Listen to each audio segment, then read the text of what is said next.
I'm gonna bring this music down just a bit. Hopefully the volume will be low enough that that's not in the way of my text, or my talking, but still audible for the dead space between the words. Drop that out of the way, and hey guys, how you doing?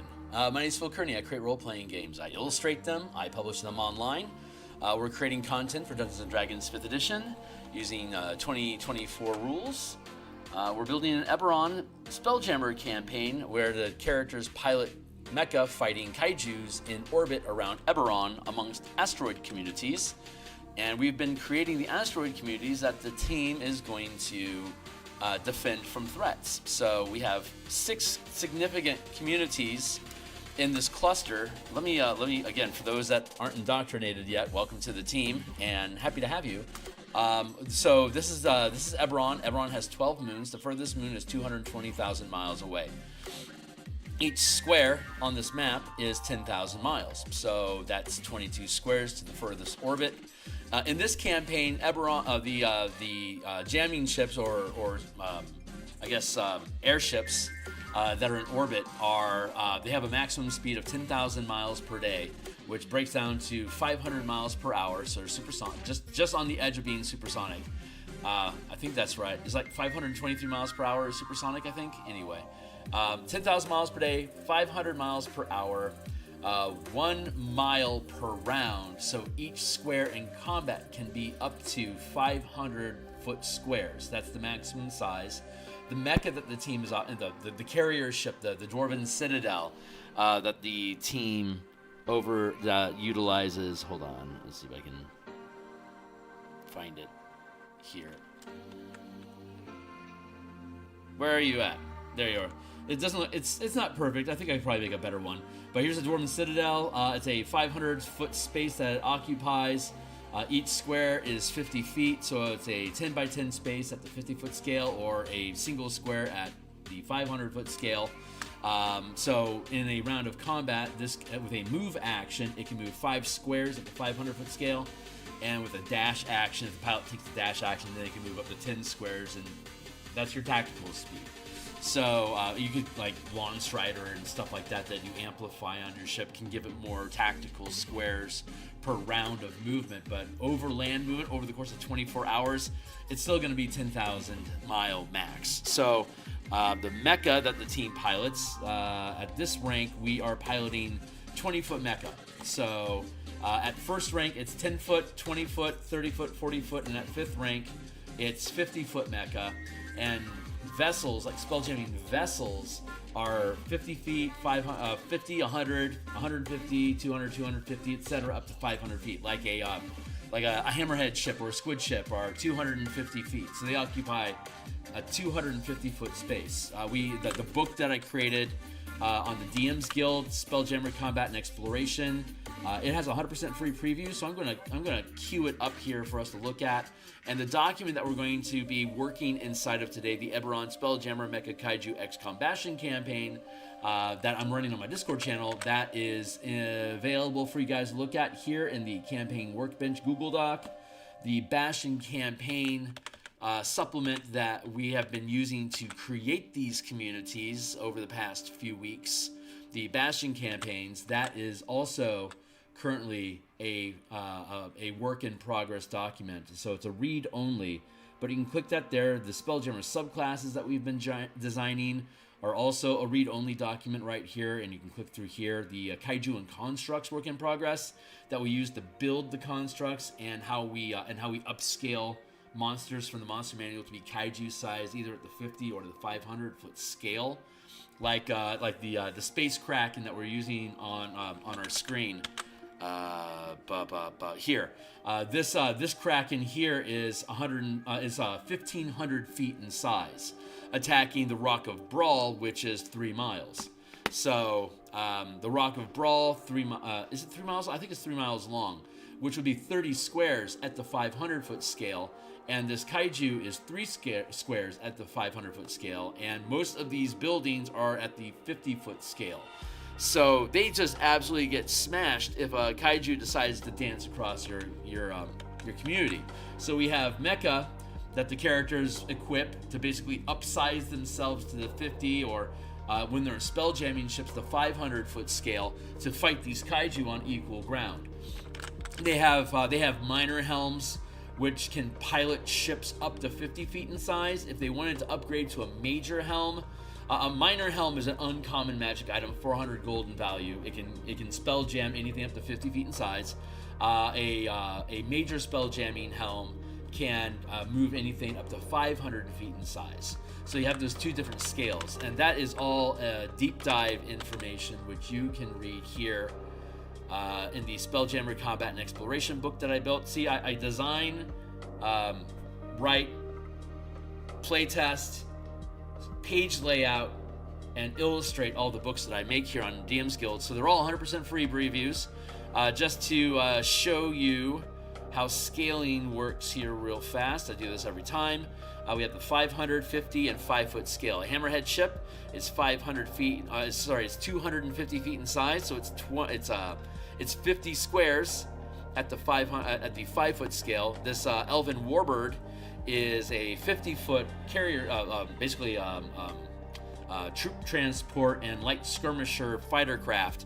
It has enough room for I think 8 Marines, but it's 50 feet in size, so it's 10 by 10 at the 5-foot scale. While this hammerhead ship again is 250, so it's 50 squares at the 50-foot scale. Since the warbird fits inside of a 50-foot square, there it is. It's inside of a 50-foot square. Since the hammerhead ship is 250 feet in length, it occupies a 5 by 5 space at the 50-foot scale.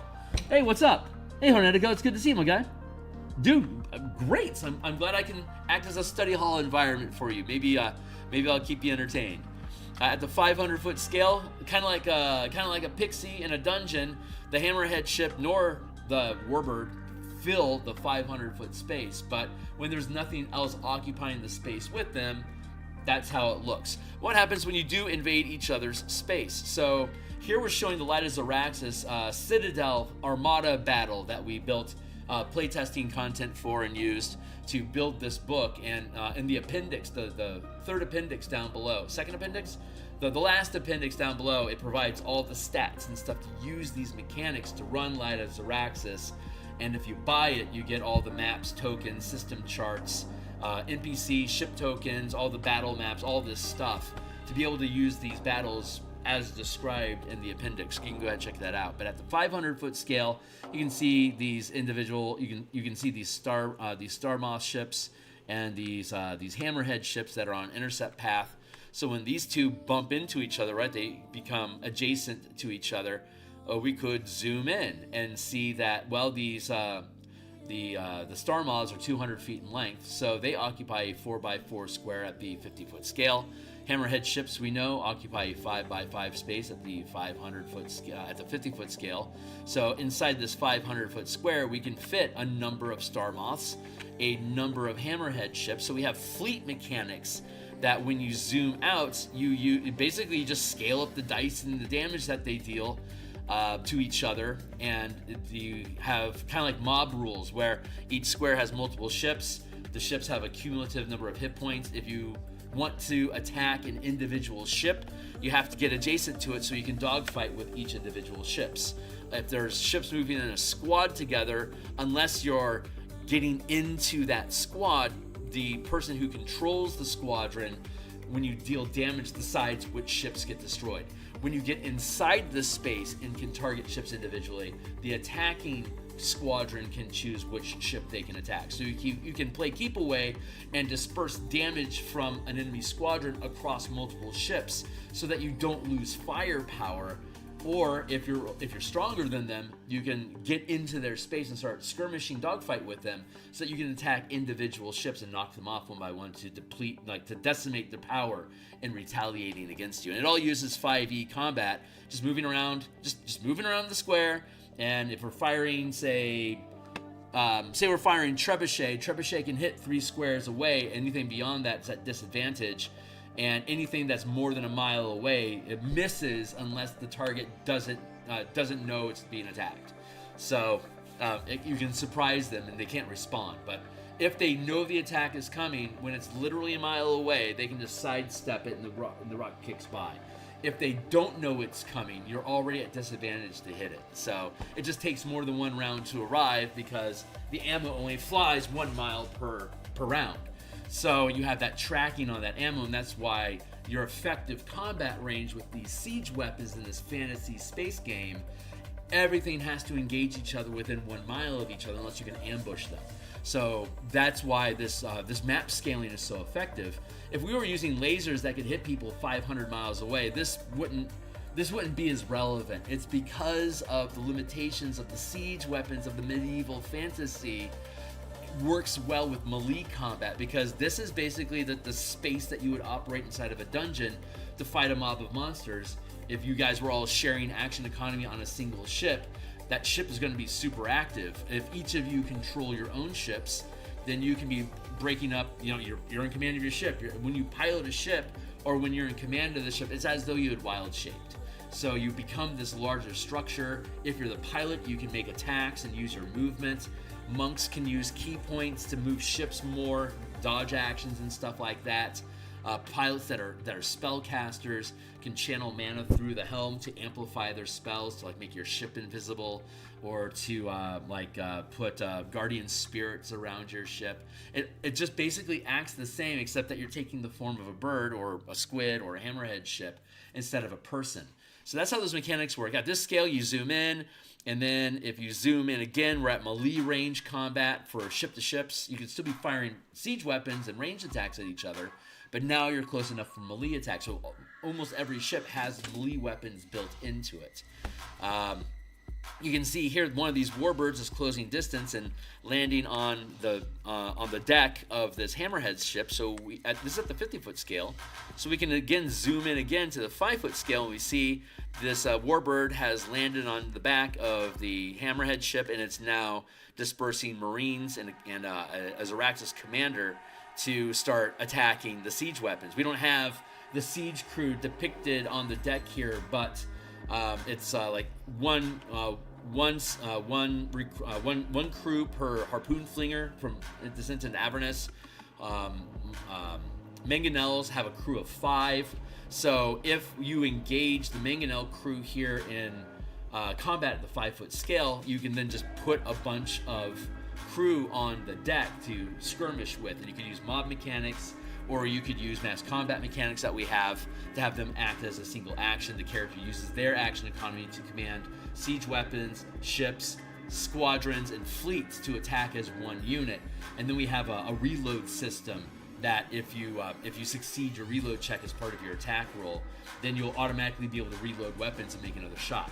The more weapons you're in command of, the higher that number gets, the less likely it is to hit the like, imagine this. If you had, when you cast a spell, if you had to you had to make an attack roll with your spell, and if you fail that die roll, you can't cast a spell again until you spend a reaction or a bonus action to regain focus.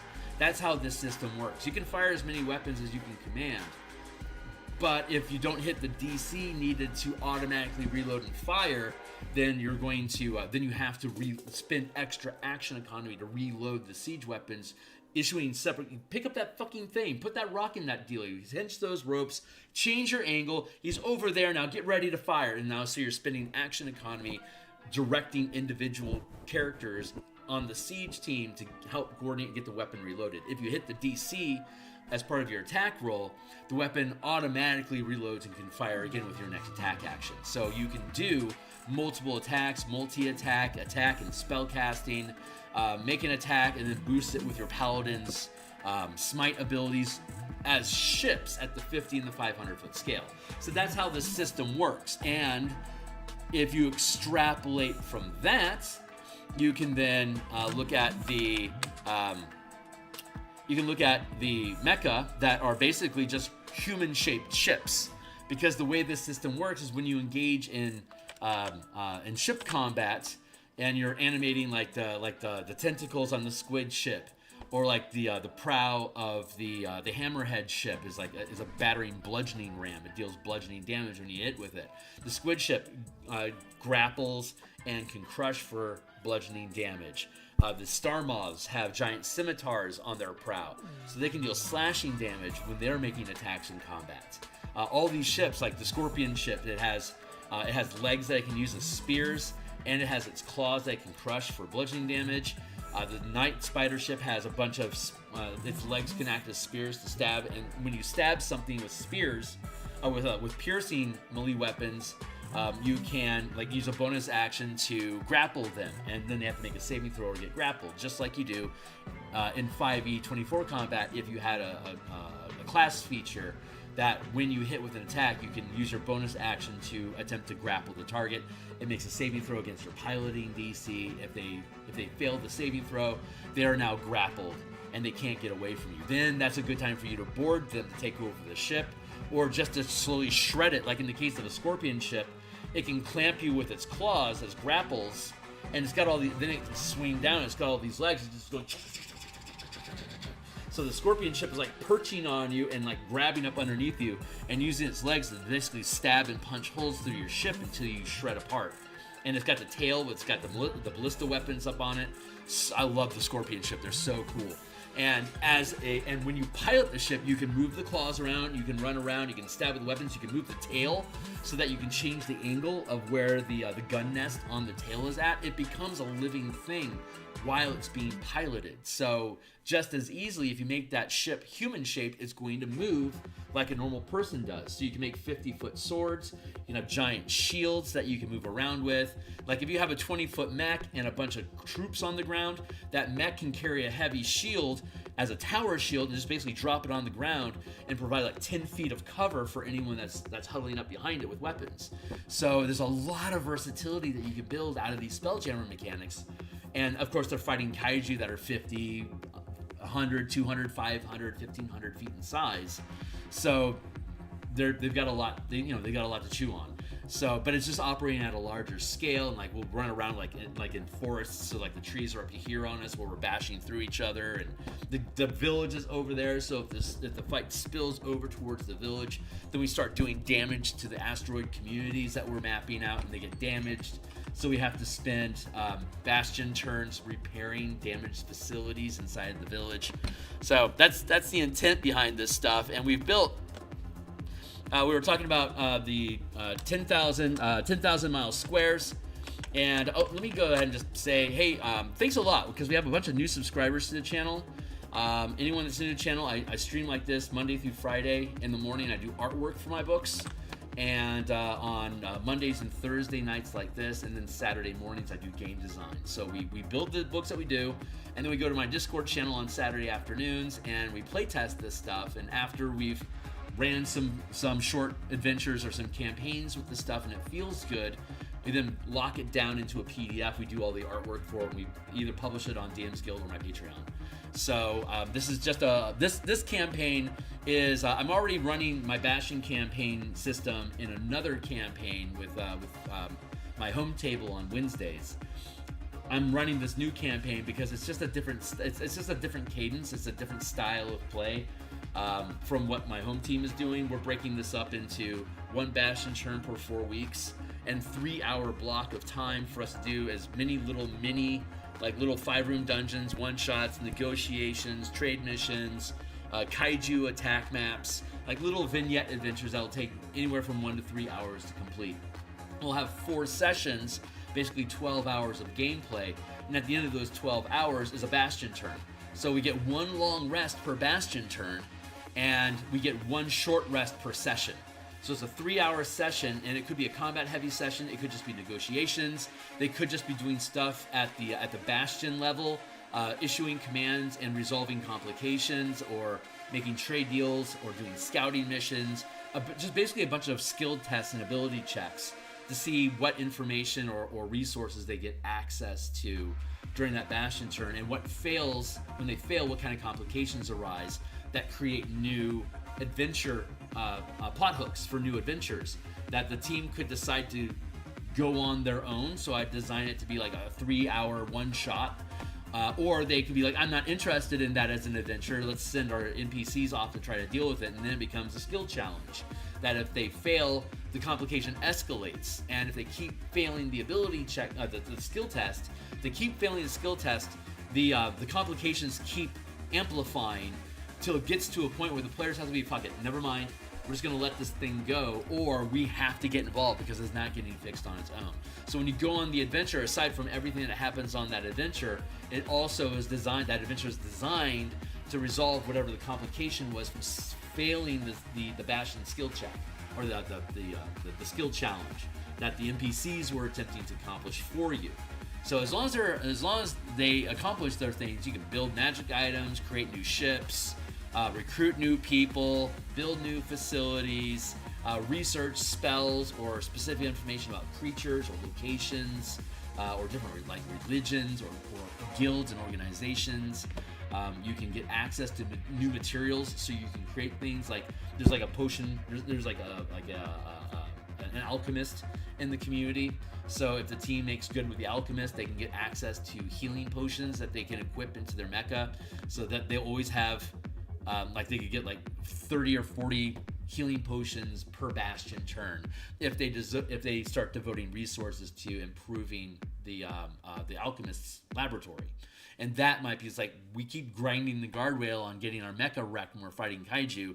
Let's invest on more healing potions so that we don't have to devote as many mana resources to healing ourselves with spells, and we can just focus on mending spells to keep our mecha in repair during combat, and just use the healing potions to juice us so that our hit point supply stays strong. So that's a good way to get through a kaiju fight. So we have a chemist that we built into the community to make that an option available to the characters, so that they have all the resources that they need to go on adventures. And they, out of the mecha, they could be going down into like the Electro mine or the iron mine. If they dig too deep, they'll crack open kyber inside these asteroids. So once you crack open kyber, there's all sorts of aberrations and monstrosities and potential undead that are going to start bubbling up like oil to start killing the miners. So the miners are going to run around in 10-foot mech, to basically as haulers to be able to move the heavy stones for all the ore that they're doing, and they're going to have pickaxe guys on their feet that are digging out the tunnel enough to then have the haulers come in and start just drilling holes, just knocking big holes to the wall in their 10-foot frame. So the tunnels will be 10 feet in size to accommodate the mecha, which will allow for really large creatures to spew out of the kyber when they crack it open. So the longer that they mine a rock, the more likely they are to crack open kyber and have monsters attack. And now it becomes like a 5-room dungeon. Go kill the monsters in the dungeon, and the miners can get back to work. Otherwise, no more iron or no more electrum until you fix it. And while you're down in there, you're opening up these unnatural layers of abominations and monstrosities that could provide exotic materials or have interesting treasures, or there could be like grellins, not gorillans. There could be like hook horrors and like umber hulks, and I can't remember the name of the blind creatures that they're just naturally blind creatures. They can hear you, so they have tremor sense. I'm blanking on the name of the monster, but they don't need eyes, so they can exist in darkness. So but they're intelligent enough to like have cults and build tribes and culture. So in Kyber, you'll run across those that will worship whatever the dominant alpha aberration inside of that asteroid is. So it becomes like its own little enclosed Underdark, which is what Kyber is. And since all these asteroids in orbit around Eberron are of Sybaris, Eberron, and Kyber, the rocks are of Eberron, but if you go into deep inside of them, you crack open the Kyber, and then the rock could churn. It could get completely enveloped and become a Kyber rock. So there will be rogue asteroids out here in the poison sea where it's green, where the air is poisonous. There'll be Kyber asteroids that you might encounter when you're drifting from one location to another, Super Mario Brothers style. So, Tonka trucks, hell yeah, dude. Yeah, healing potions and scrolls are always a good thing. So we're providing those resources for the team, but they have to develop them as facilities inside the different bastions. So this is Eberron, this is our orbits, this is where we're located inside this 10,000 mile square. So zooming into the 10,000 mile square, each one of these squares in the map is 500 miles. So it's a 20 by 20 space that we're occupying. So that makes it, let's zoom out just a smidge. So this is 10,000 miles by 10,000 miles, 20 by 20 at the 500 mile scale. So these are the 6 asteroid communities. Capital Rock, and Crag Falls, and Redstone, and this one's Fell Tower, and this one is Far Hope, and this one's Scabbers Cove. So today we're going to zoom in on Far Hope. So let's go to our Eberron document that we have here. And we're going to tool down. Here's all the stuff that you need for. This is all the stuff that we need for the campaign. Where the moons are at in orbit, their distance, the locations on the map. Here's our mecha scale. We pulled this out of the Mecha Kaiju book, which is here. Subclasses, Spelljammer Kaiju and Constructs. This book it focuses on Warforged, Autonomes, and Docents as player character species. Those already exist in Eberron and Spelljammer. The way that I look at, the way that in my Eberron, quote unquote, in my Eberron, Warforged are Docents. Every single one of them is a Docent. And they get plugged into machinery. And then their spirit makes that machinery go. So like a Tonka truck, you could literally take a Docent and plug it into a Tonka trunk and it'd be able to drive and like lift and dump its little thing. It had like a little, it had like claws on the front, it'd be able to pick that up and then dump it into its basket and then turn around and drive away. Which we could have like little like scout spiders. You could have a Warforged that's like a squid that has a flight unit attached to it, so it can hover and fly like maybe 30 feet or 40 feet per round, small size. It's got tentacles that can grapple and deal D4 plus strength damage adjustment.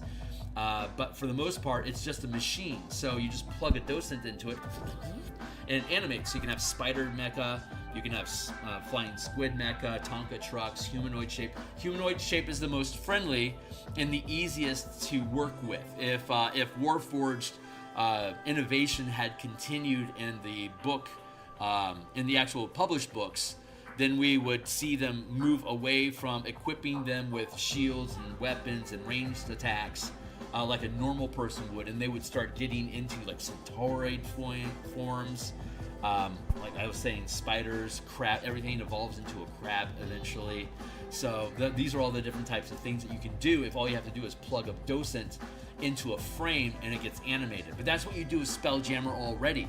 Anytime a pilot sits in a spelljamming chair with these mechanics, you animate the machine to become sentient while you're in control of it, so it can move and have natural gestures and fight and maneuver and explore like just a larger size creature, like stone giants at the 20-foot scale. You could have your stone giant map, 1 square equals 20 feet, and your 20-foot mecha sits inside of 1 square as well. And your team could be in human shaped shit or animal shaped stuff if you wanted to. You could have your ranger in a humanoid mecha and have a steel defender as its animal companion at the mecha scale. Super fun stuff that you can do. Super fun. And all those details on how to build those mecha are inside here, as well as the mechanics for upscaling creatures to larger sizes. And we'll be this campaign that we're building here is intended to playtest those mechanics, because I already know the Spelljammer stuff in general works as ships, but I never built them as mecha. So this is our alpha trial for bringing mecha into the game and basically using the Mecha Kaiju mechanics as the focus of a campaign alongside the Bastion system. So it's all working on all these different ideas that we've been streaming over the past 2 years into a live campaign. It's going to start at level 5. It'll go to level 13. The intention is to have 1 Bastion turn per month each week. 4 sessions per Bastion turn. 3-hour game shifts. With any luck, I'll be able to build out all the encounters, combat challenges, dungeon delves, mining, kyber mining attacks, and like pirate combat and all that stuff. All that should be able to be resolved anywhere from 1 to 3 hours. So we can do 1, 2, or 3 different things every session, and at the end of 4 sessions, that's your Bastion turn. And then like the first thing we do each Bastion turn is process Bastion turn. And then with the remaining time we have left, we can start resolving complications and skill challenges for the Bastion, and anything that goes wrong for the next 3 sessions we can build out as adventures to resolve the complications that arise. And if they don't have many, we'll just have more kaiju combat attacking different communities. So that's the intention of the campaign, is to utilize all these together in a single XCOM style campaign where we're bouncing from like we're gonna randomly roll that we're over here at Fell Tower, and kaiju attack the Electrum Mine over here at number 2. So it's each square is 500 miles. 10,000 miles per day is 500 miles per hour. So it's going to be 1, 2, 3, 4. It'll take 5 hours for us to get there. It's a 3rd rank kaiju attack, so it's going to be there for D10 hours. And if the amount of time the kaiju attacks it is less than 5 hours, too late. We can't do anything about it. It's already gone. But the players, I'm thinking initially the characters won't know how long the kaiju will be there, but if they install facilities on their carrier ship to be able to like act as an observation in a scry tower, they'll be able to get eyes on the kaiju and then be able to predict how long they think it's going to be there, so that they'll know if they'll be able to get there or not. And if they can't get there on time, then they can, as players, they can zoom out of their characters and then zoom into Crag Falls and look at what siege weapon and resources it has, and resolve it as a Bastion conflict, where the kaiju is attacking the Bastion as an enemy army, and then it becomes like a 15-minute game of defending the village against the kaiju attack, as though it was a town being sieged by an enemy army. So it's just that it's just an army of one, as it were. So we've already resolved these first 4 communities. We already have all the layout and design for Far Hope, but we haven't mapped it yet. So the next step that we're going to do today is step past all the mecha design stuff, the Dwarven Citadel that we've built out, and we can get into our communities. So number 5 is, that's right, Crag Falls, Capital Rock, Redstone, thank you, yes. Fell Tower was number 4, and now we're on Far Hope. Far Hope is 2nd rank, it's a village.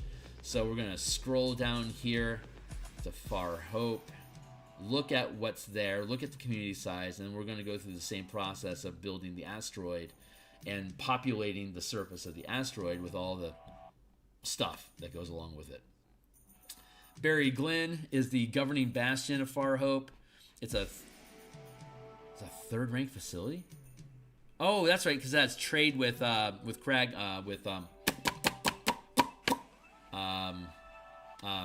Capital Rock is a 3rd rank town. So you have hamlets, villages, towns, cities, and metropolises, 1 to 5.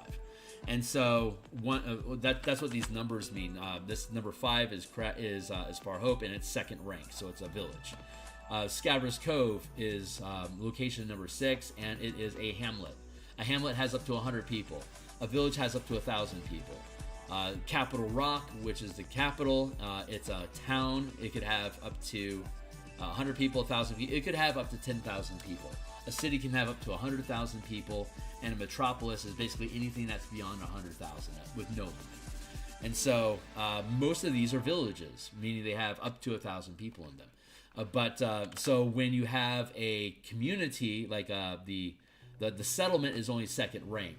So a 2nd rank settlement can't provide the resources needed for a 3rd rank bastion to operate properly, because its demands as 3rd rank out demand the supply that a 2nd rank community can provide. So when you do that, you no longer are utilizing the resources in the community that you're inside of. Instead, you have to spend in order to establish a trade route with a 3rd rank community, another community of equal rank to your bastion. So in this campaign, since there is no community currently that's larger than 3rd rank, they can't build 4th and 5th rank facilities or get access to like very rare and legendary magic items. They can't get access to 6th and 7th or 8th and 9th level spells through research. They're too high of a level for the resources available in this community. They're going to have to, if at 13th level, we'll have access to 4th rank content.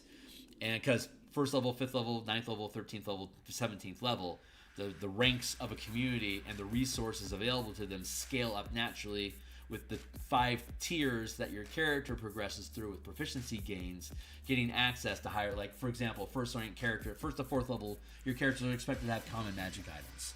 Up till 9th level, you're expected to probably have maybe a couple uncommon magic items. By 13th level, at 1st level up to 4th, common. 5th to 8th, uncommon. 9th to 12th, rare. 13th to 16th, very rare. 17th plus legendary magic items. 5 ranks that correspond with the 5 bumps to your proficiency gains. That corresponds to the 5 levels of half-casters. And 2 levels, a cantrip 1 at 1st, 2-3 at 2nd rank for full casters, 4-5 at 3rd rank, 6-7 at 4th rank, 8-9 at 17th level, 5th rank. So you see how all these systems all work within that 5-tier system that's native to the 5e game engine, and the bounded accuracy curve of DCs ranging from 10 to 30. Anything that would be a DC less than 10, you shouldn't have to roll for it, you just automatically succeed. And 30 is the maximum cap that in the 5e 2-4 game engine, no DC is higher than 30. That's always the cap. So 10, 15, 20, 25, 30. 5 degrees. If I want to make a legendary magic item, I have to have access to 5th rank materials, have a 5th rank facility. I then have to have the plans for the magic item, which is a 5th rank research check. And then once I have the materials, the facilities, with the facilities come the hirelings capable of performing at that level in the quality of material in that facility.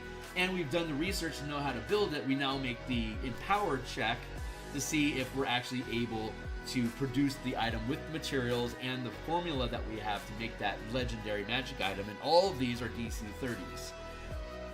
So you can see how things could go along the way, because the Bastion NPCs basically have proficiency bonuses and ability bonuses corresponding to 1st, 5th, 9th, 13th, 17th level.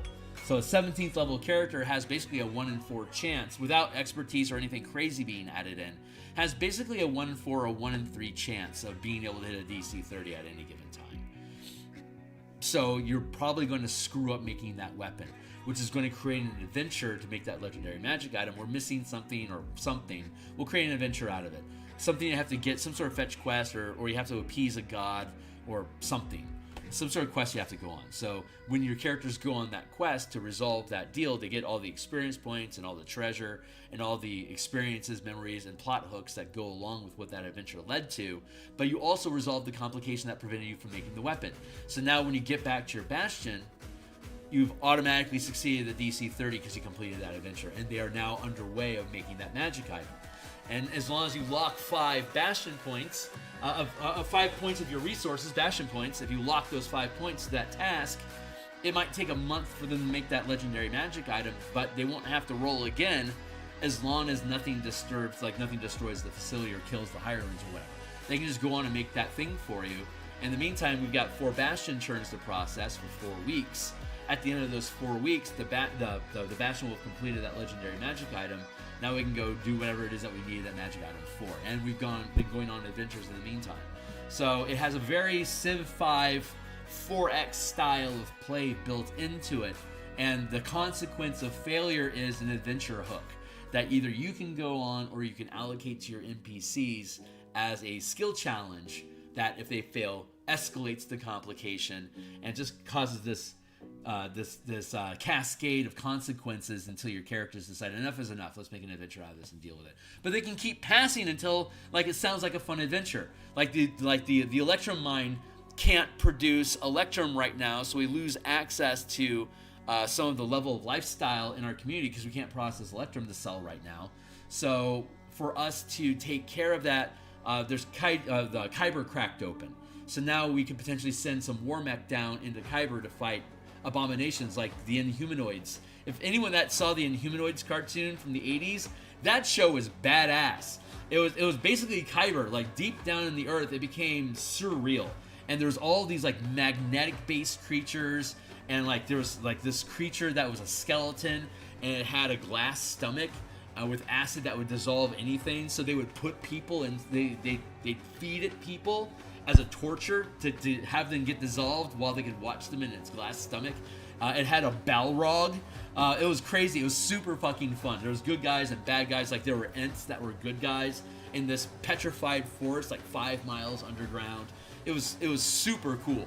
And all the characters ran around in like these 10-foot mech with like drill machines and flamethrowers or acid spitters to dissolve stone.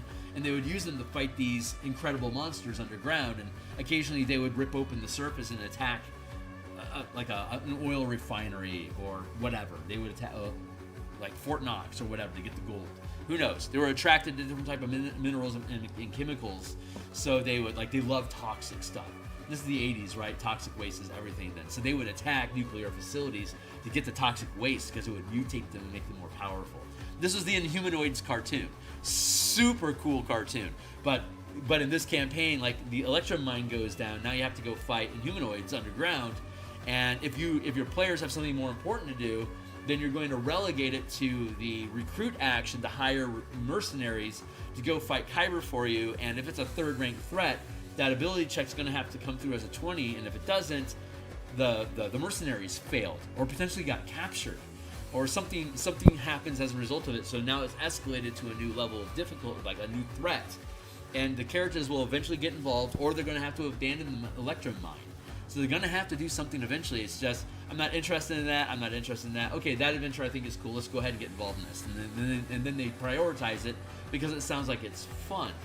But until you resolve the complication, you can't do anything with that facility because it has a complication. So that's the idea. Needs Nyogi. Hell yeah, Francois. I love Nyogi. God damn, I love Nyogi. I've got a little skin tag here on my nose.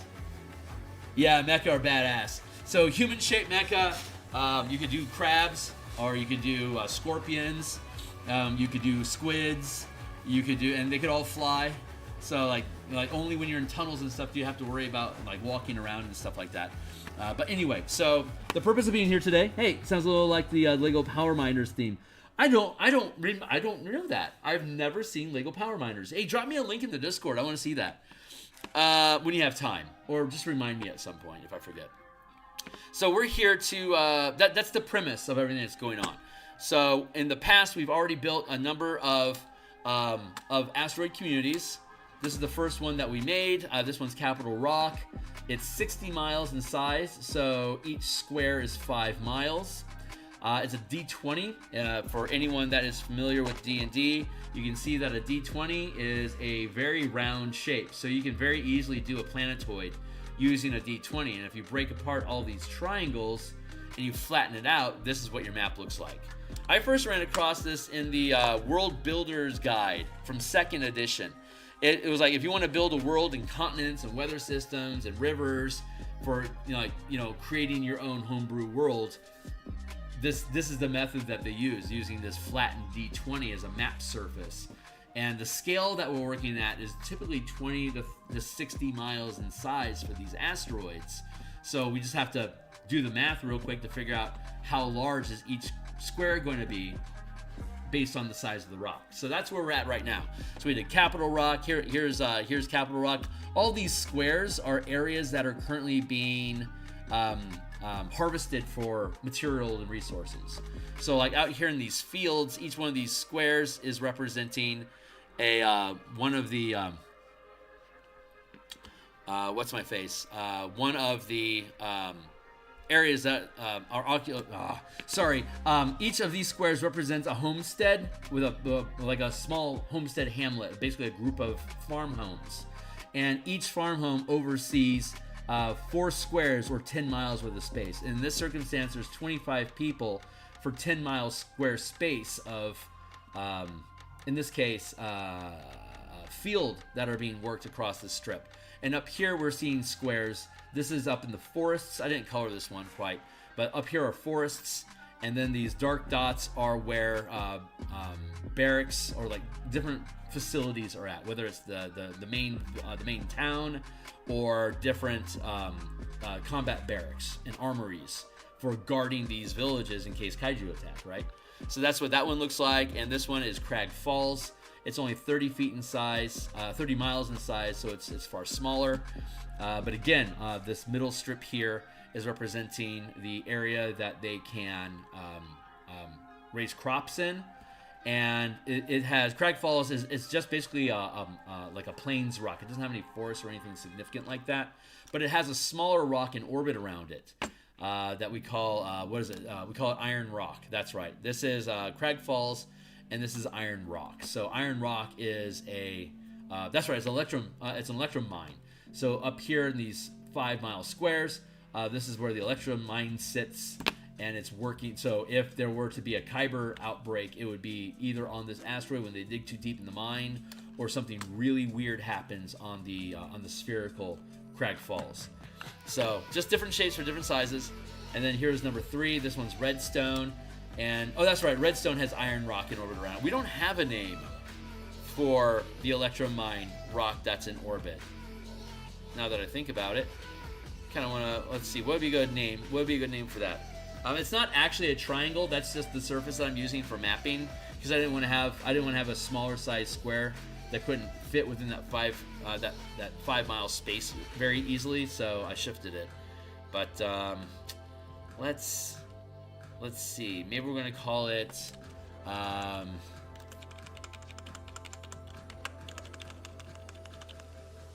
Yes, absolutely. Mimics is asteroids. I love mimics. They're so fun.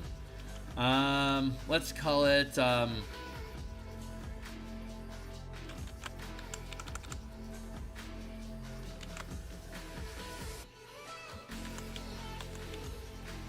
We call it Basil's Score. It'll be somebody named Basil found the electrum mine, so we're gonna call it Basil's Score. So this will be Basil's Refinery. So on Redstone, on Crag Falls, the Basil family is wealthy. They own the mine. Let's do it like that. Here's Redstone. We just talked about that with Iron Rock. And this one is Fell Tower.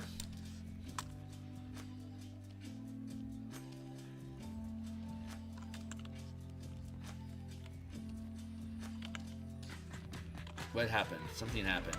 Hit save. There it is. Why aren't you... Thank you. Finally. Fell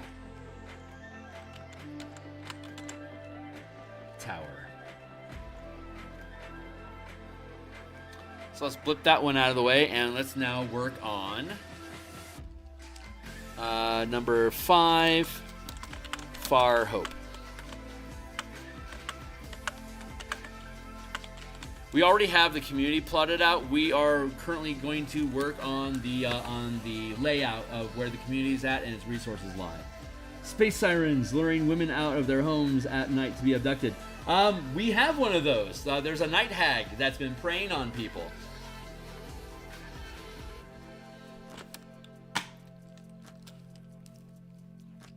So yeah, that's a threat. I like the siren spin. I might use that. Thank you. Let's look at the rock. So, let's see.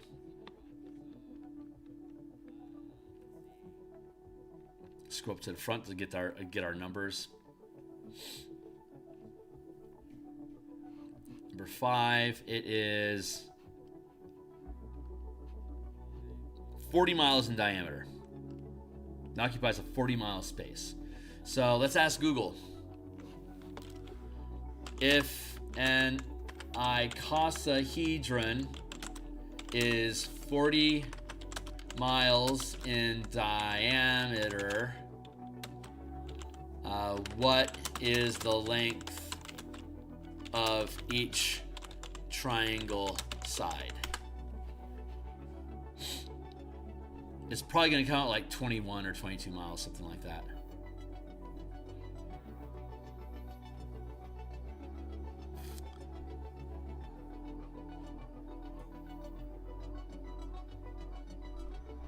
Answer. The length of each triangle side is approximately 21 miles. Thank you. So at the scale that we're working at, we're at the 5-mile scale. So that means each triangle length is going to be 5 miles. It's going to be 4 squares. Thank you. So let's zoom out for a minute, and we're going to resize this.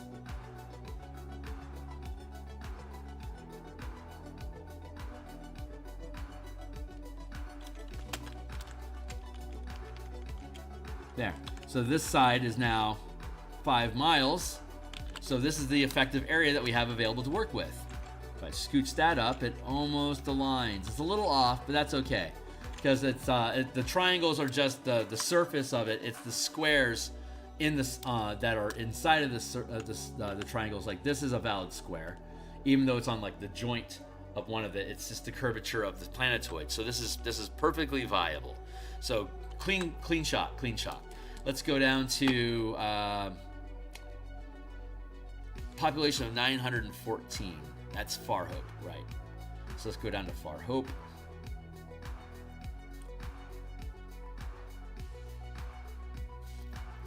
Good. Now I'm going to crack open the Bastion book, and we're going to scroll down to settlements.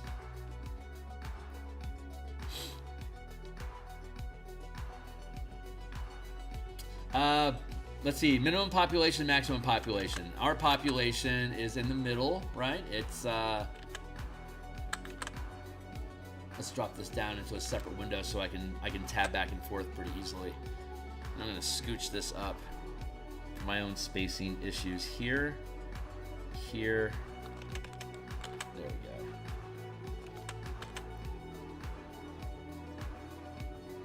Keeping an eye on all my bits. I'm going to take a sip of coffee here real quick just to take a breath. We're going to be here for... I'll be here for a few hours, so we got time to play. The asteroid isn't haunted, and that's not an abandoned asteroid. That's nice. Yeah, totally. You get it. You know what I'm talking about. Yeah, this kaiju system can scale up to any size creatures, but typically we only need to work at the 500-foot scale. Typically, we don't need to do anything bigger than that. It'll accomplish everything that we need it to. It'll stay within scale, and the mecha, so every time the characters gain a rank, 1st level, 5th level, 9th level, 13th level, 17th level, rank 1 to 5, they're going to be keeping pace with the growth of their bastion. And so the mecha hangar and artificer workshop that they have on their dwarven citadel that acts as the mechanic shop, the mecha hangar. That's where they build and fix the mecha. As the characters gain rank, the bastion is gaining rank with them, and as they get to higher ranks, they can build bigger and more dangerous mecha to take on bigger and more dangerous kaiju that they can find. So at 5th level, where we're starting the campaign, that's the start of 2nd rank. And so it's 10 foot, 20 foot, 30 foot, 40 foot, 50 foot mecha. And anything bigger than 50 foot can't be piloted by a minor helm anymore. So it enters the vessel size, which are generally ships, not mecha. We could have 200 foot tall mecha. There's technically nothing that prevents us from doing that. That's just not the scale of campaign. That's not the scope and scale I want this campaign to run in.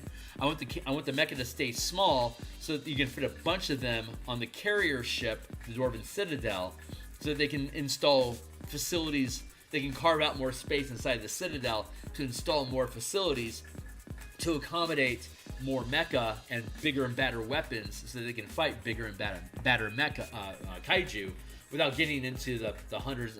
Like if we keep the mecha at the 50 feet, they can effectively be on a carrier. Like if I have a 250 foot mecha, I don't have a 1 mile ship I'm going to kick around. The visuals, the aesthetics of the fantasy that we're going for here is a carrier ship and then disperse mecha out of it, like like TIE fighters and shit.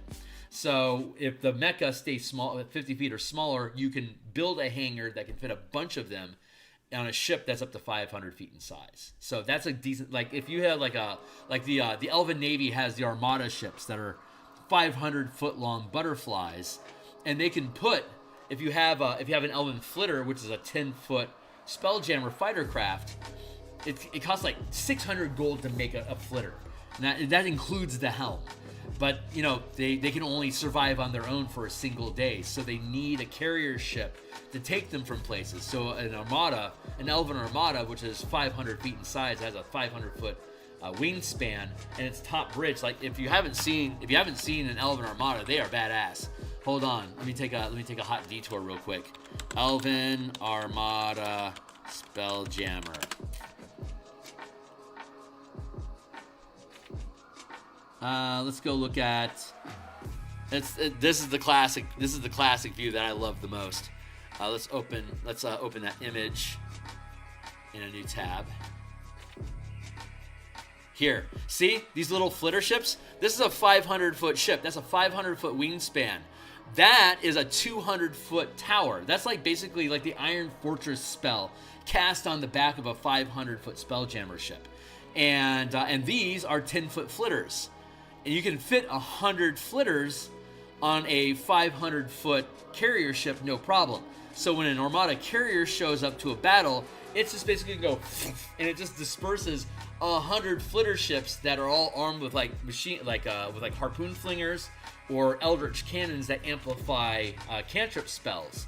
So if you have a bunch of Elven blade singers that have multiple attacks, and one of them can be a melee attack with a harpoon flinger, and the other attack can be a cantrip through the arcane cannon.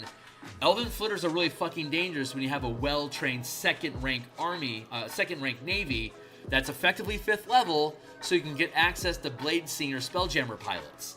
So these little flitter ships become super dangerous. That's the fantasy that we're going. But the Dwarven Citadel is just, instead of it just being like butterfly, like this like the head down to that abdomen is 500 feet. This wingspan is 500 feet. But there's a bunch of empty space inside of this. The Dwarven Citadel, on the other hand, is just basically a giant brick. They've only carved it into the shape of a giant, into the shape of a dwarf for aesthetic reasons.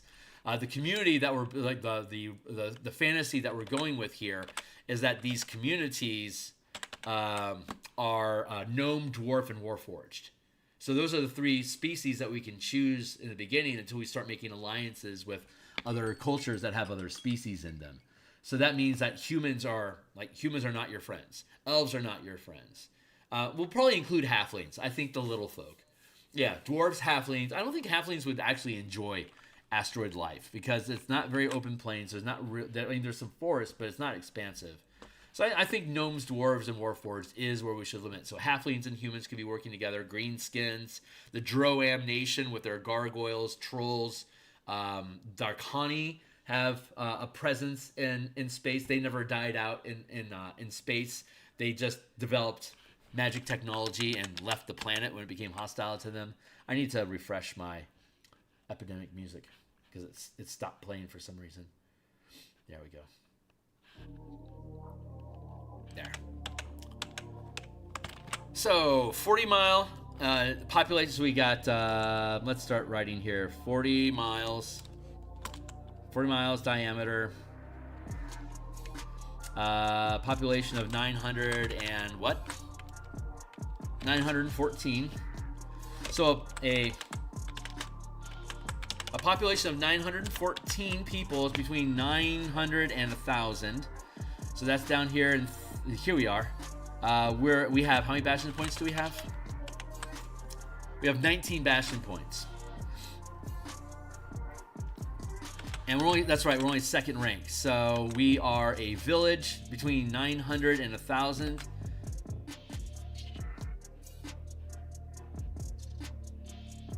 Bastion points is 19.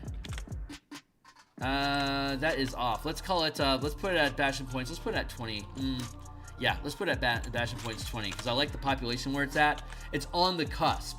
If they can get to 1,000 population and add a Bastion point to their facilities, they'll graduate from being a village into a town. So they only need 86 more people. Where's my screens? There. Yeah, they need 96 more people and one more Bastion point, and they'll become a town. They can start doing third rank resources. I think Barry Glenn would fucking love that because Barry Glenn currently has to trade with Capital Rock to get the resources that it needs to operate at 3rd rank. It wants Farhope to become 3rd rank so it can get those resources without having to worry about wasting the points on a trade route and because currently we're the trade caravan. Our Dwarven Citadel is not only the sheriff of this community and the carrier ship for the Mecca, but it has a storeroom bay where it loads up all the ore and all the metal materials and whatnot into the different communities, and it has to bring resources from Capital Rock to Far Hope every Bastion turn.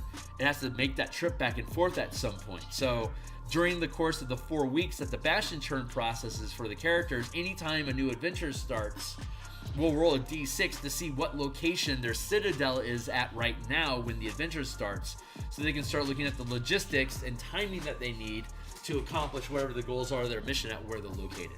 So they have to spend travel time moving between the two communities, but they'll have an entire week for basically 12 hours of gameplay. So every session they get every session, there's 4 sessions per month in the real world, and each 4 sessions is 1 Bastion turn in the game world. Each Bastion turn you can take a long rest. Every session of play we can take a short rest. And when you take your short rest, it takes 0 time. You can just, I'm ready to go. And that's it. So you can either do it as a rest at night or between battles. If we're having a combat heavy day, it's just whatever it is, however you decide to use it, you're going to get, and everyone can take their short rest whenever they want. You don't have to take it as a group since it's just a breath. If you don't need a short rest, but I do, I've got one a day, I'm going to take it now. You can take yours whenever you want. And if you haven't used your short rest, then you just use it at the end of the session to get some points back. And then we'll dive into the next session and if you need to take another short rest when the next session begins to double juice on the amount of mana that you're going to get back, well, then go ahead, but you don't have any more short rests for this session. So be careful. But that's a good pace. And with the system that we're using, all full casters get back their spell level worth of spell points back every short rest. And over the course of 4 short rests, it balances out pretty well between half casters and full casters at 5th to 13th level. It's pretty good pacing. Hey, what's up? Maybe the slums turn to consumers into pod people. Jubilex, hell yeah. Jubilex curse will be fun. Slurm Queen, nice, man. Very, very nice. So 915 people. That's 20 Bastion points worth of content. And they need the amount of space, the minimum radius of space that they occupy is 50 miles. So that's a 10 by 10 space that they have to occupy. And that includes buildings where people live in, where facilities and bastions are located, and all of the fields and crops that they need to process for food, plus any kind of forest and stuff. Basically, you have that you can have a larger area, but you have to have at least 100 square miles for a population of 915 to have sufficient food to sustain themselves perpetually. As the population grows, they have to expand the size of their community's outreach so that they can have more space available to harvest more food to feed more people. Whether it's crops, gathering fruit and berries and mushrooms from a forest and truffles. It could be pastures for animals to graze on, like cows, goats, sheep, chickens, whatever. It's just square miles of space dedicated to harvesting material, fishing, like out on a lake. 50 miles of lake space that you have fishermen fleets going out into could provide enough food through fish and plankton and other stuff like that, just gathering up stuff to just have enough material to feed people, whether it's plants or animals. Cannibal. No! I mean, it could come to that if it did, but that's dark.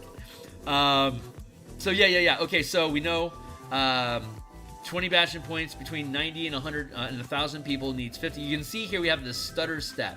Once you get to 1,000 people, you've capped out, but you have to gain another resource before you become at bigger size. So that 900 to 1,000, you have you have 2 points that you spend there. One as basically 1,000 people as a village, and then when you get that extra little point, you become 1,000 people in a town. And it expands, and you have to start expanding the size of your facility. You have to start expanding your community size, because now you're 3rd rank instead of 2nd rank. So you have to start producing more than you actually need, so that you can have more abundance to escalate to a higher level lifestyle for your community. So 50-mile area, that's diameter. So if we're here, it's going to be 5, 10, 15, 20, 25, 30, 35, 40, 45, 50. 5, 10, 15, 20, 25, 30, 35, 40, 45. About here at 50. Thank you. Let's grab that. Copy, paste. Free transform.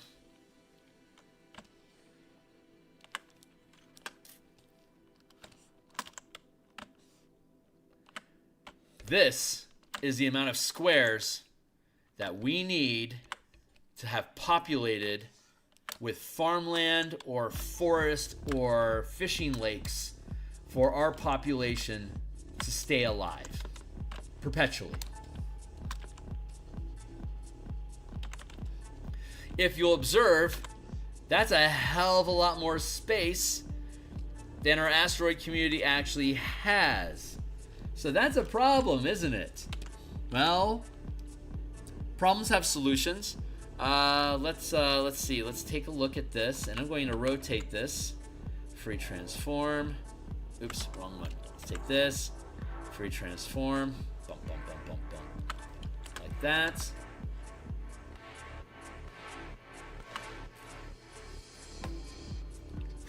It's almost there. So maybe it does need to have a... Okay, so we need to... Oh god, it's only 40 miles. Shit, they're gonna have a food problem. Yeah, okay, so if Far Hope keeps growing in size, they can't produce enough food for themselves. They have to have food brought in from other asteroids that can afford to overproduce. That's a serious problem. This community, this rock is not large enough for that community. God, that's a major fucking problem. So what you can do is, like, this square, this huge square is the amount of space we actually need to be able to feed this amount of population. But you can cheat. If you have druids that can't cast a plant growth spell for you once per year, you could then have only half the area. So this could actually support, we're missing like what,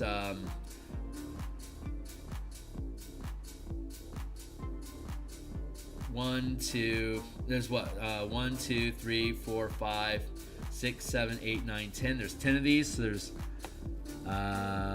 1, 2, 3, 4, 5, 6, 7, 8, 9, 10. So we would need to have 10 times 1, 2, 3, 4. We'd have to have 40 more squares of space on this asteroid available for us to actually feed the population. I'm actually content with this thing being overpopulated and creating a geoeconomic issue. Here's the overriding issue that's going on in the community right now, like an existential threat to the community, is this circle. This is a Frisia, the elemental plane of cold and imprisonment in Eberron. It's the moon came by, and this is about where the moon is at, like right around here. This is where its orbit comes through, sweeps through here. And when it does, if the moon is full, it creates manifest zones as a result of the moon being full. And sometimes it detaches from the moon. The moon is just a hole. It's just a portal. A new moon, the portal is completely closed. If it's 100% open, it leads to the moon, to the plane of existence that moon represents. This moon represents the plane of Frisia. And so when it's full moon and it swings by here while it's full, there's a chance that it's going to spit out an element, a manifest zone into this region of space. And so this dark spot is deadly cold, like it deals damage per round of cold damage. You have to have some form of protection to not get killed in there. The ice elementals don't care. This outer ring, this is, it's not deadly cold, but it's so cold it's killing crops. So these 3 communities that are inside of this frost zone, they're losing food. And they're starting to migrate away from 1, 2, and 3, and they're starting to move over to 4, 5, and 6. 4, 5, and 6 are smaller than 1, 2, and 3. So all this population migrating from here into these is causing a major food issue. There's not enough food to go around, and they haven't solved that problem yet. They're hoping the manifest zone will go away before the season ends, and they won't get fought, but there's no promise of that. So there's a timer on this. If the team doesn't find out how to get rid of the manifest zone by the time the campaign ends, they're going bankrupt, and there's got to be cannibalism. So we're starting out at 5th level, and for 8 months we're going to play up to the 13th level. During that time frame, they have to find a way to get rid of the manifest zone, or their community is going to die, and they're going to have to leave. So their strategy could be, let's leave and go to another community. That could be the strategy, and if you do, fuck you. I spent a lot of time here. Hopefully, they're going to be in love with this community and want to save it from frozen disaster, because this could grow. It's been growing since it got here. At the end of the campaign, it's going to be consuming the entire community. It might consume this. That's not what I wanted to do. By the end of the campaign, it could absorb this entire square, and the deadly cold manifest zone might consume all of these communities, and their entire population could die. That's the existential threat. But they'll have 8 months to figure it out. 32 sessions to form a strategy to get rid of this. And if they succeed, great. It's not a problem anymore. Something else will be, now pirates will care, or whatever. The Unseelie Court will take an interest. Who knows what else is going to crop up? That is an existential threat, and they'll know the timeline stepping in. I don't assume that's going to be that can't be their priority immediately, because there's kaiju that are constantly attacking these communities. And if they go fly out here, that's 10 squares away.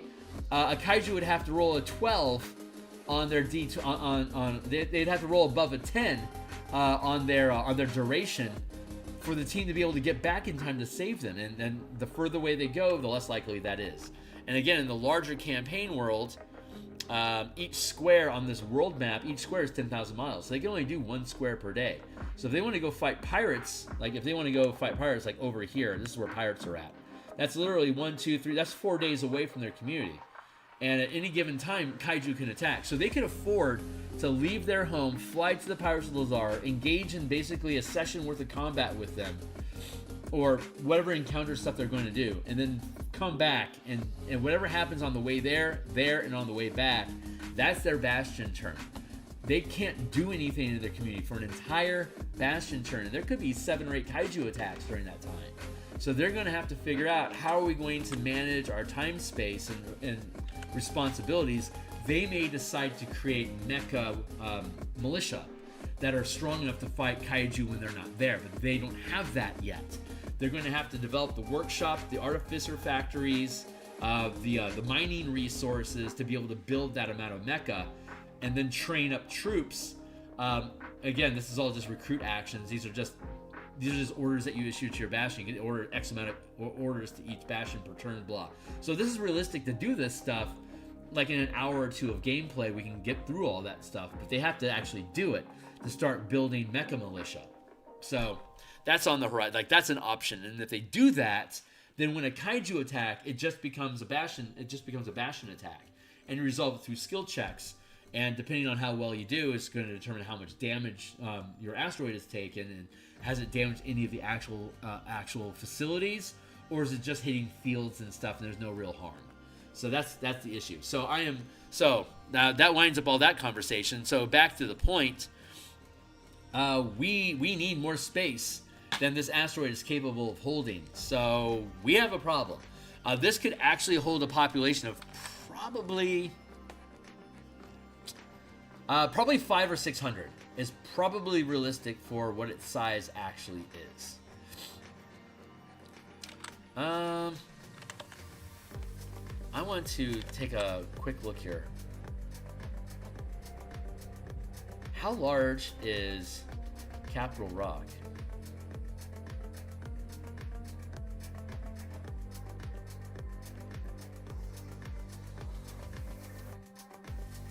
Something has gone wrong.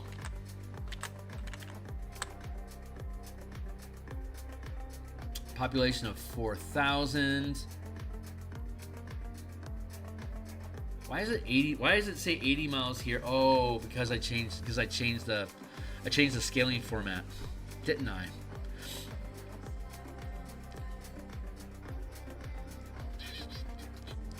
Five, and then 6, 7, 8, 9, 10. It's supposed to go from a village is supposed to go from 10 to 50, and then a town is supposed to go from 50 to 100. It does.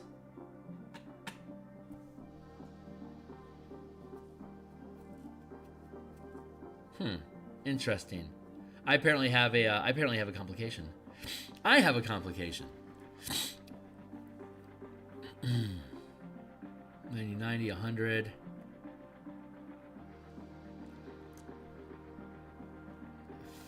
$50, $60, $60, $70, $70, $80, $80, $90. Maybe that's how I need to do it. 5, 5, 6, 6, 7, 7, 8, 8, 9, 9, 10. I'm thinking things through, guys. Give me a minute. 6, 6, 7, 7, 8, 8, 9, 9, 10. That'll work.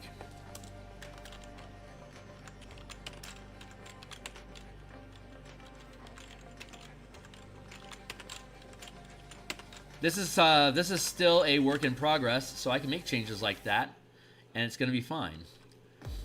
This is supposed to go to 50,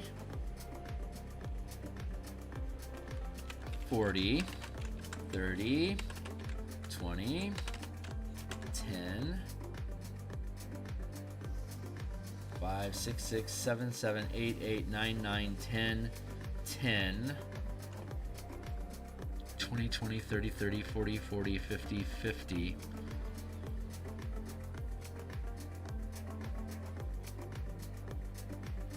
Still thinking things through. 5, 5, 6, 6, 7, 7, 8, 8, 9, 9. All right, let's go back. 6, 6, 7, 7, 8, 8, 9, 9. Okay, I guess that works. Yeah, 10, 10, 20, 20, 30, 30, 40. Thank you, timely timer.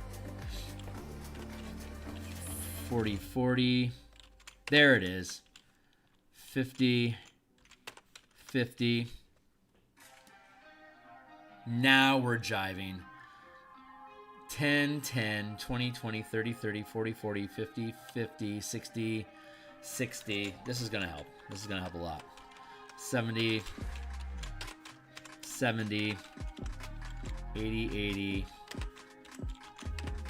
90, 90, 100, 100, 200, 300, 400, 500, 30, 30, 40, 40. Why did this break? 10, 20, 20. 30, 30, 40, 40.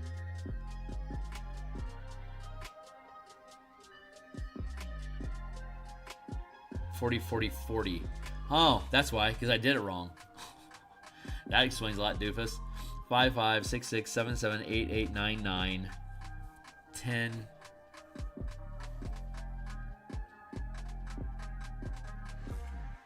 Still thinking things through. Going back to this. Sorry. This is me doing game design.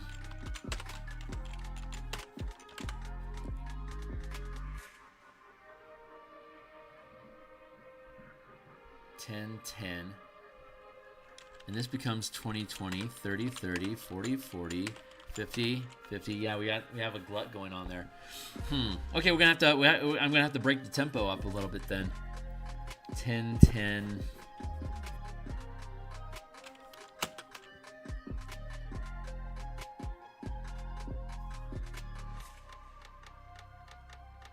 10 and 50. Why is it not working the same? 1 to 10. Because there is no 1. Well, that 1 is there again. So that's what, 1, 2, 3, 4, 5. Because it's actually 6. Because math doesn't work as nicely as I want it to. So that's actually 6. Let me I need to take a detour.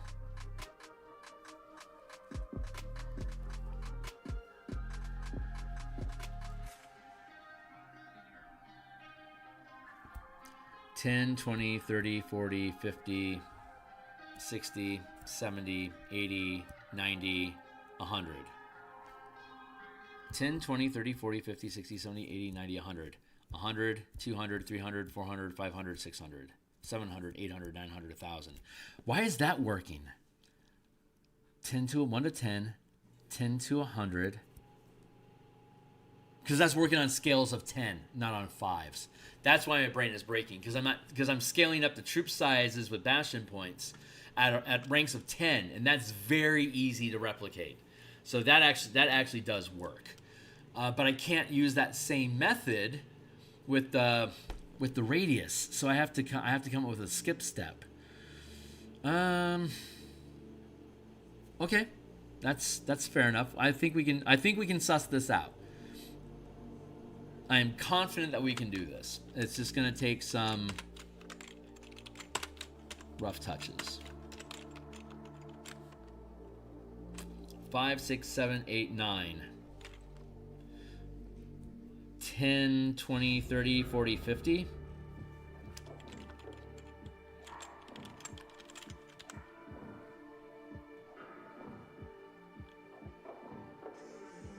Okay, let's think like that.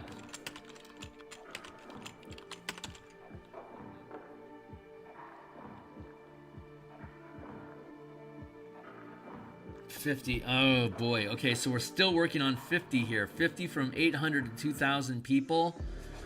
50 from 9 for 90 and 100. 10 for 100 to 200.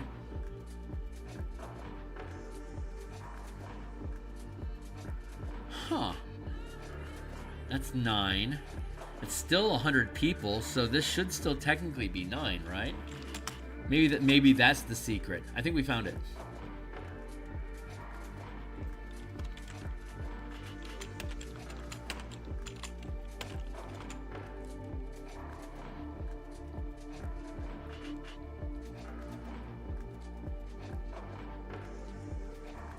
$50, $50, $60, $60, $70, $70, $80, $80, $90, $90, $100, $100, $20, $30, $40, $50. 5, 5, 6, 6. Yeah. 5, 4, 4, 4, 5. Still 5, 5. That's the stutter step. That works. That actually works. Very good. Very, very good.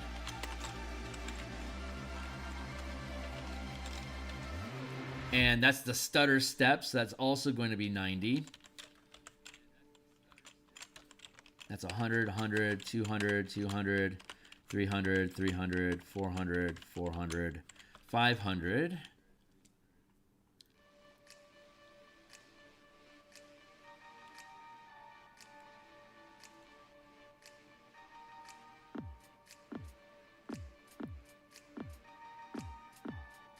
No, that was wrong.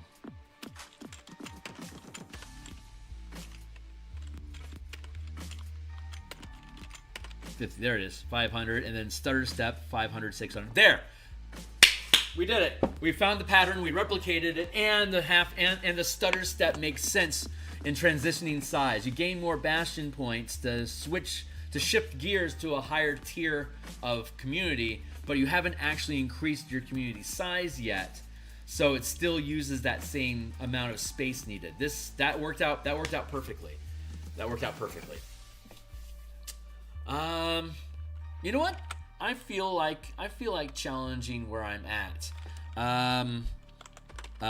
Medieval times.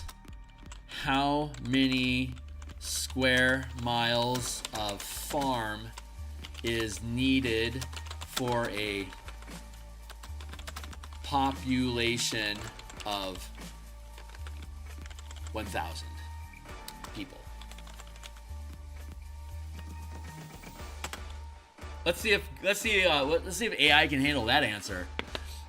In medieval times, approximately 5 or 6 miles of actively cultivated farmland was generally required to support a population. That's it. Assuming average European production, roughly 150 to 200 people per square mile. This estimate often assumes a 3-field crop rotation system where 1/3 of the land remains fallow. Acreage per person. A common estimate is about 2 acres of farmland required per person. Total acreage of 1,000. 1,000 times 2, 2,000 acres, which is about 3,025 square miles. Total acreage of 1,000. 1,000 people. Acreage per person. A common estimate is about 2 acres of farmland required per person. Total acreage. 1,000, 2,000 miles, 3,125 square miles. Okay.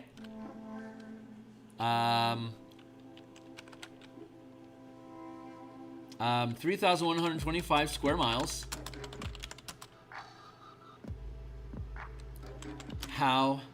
What is the length? What is length of each square? Of each side. What is the length of a side of that square? Square root. The length of the side of the square with an area of 3,125 miles is approximately 55 miles. Okay. Hey, what's up? Keep it 1,000.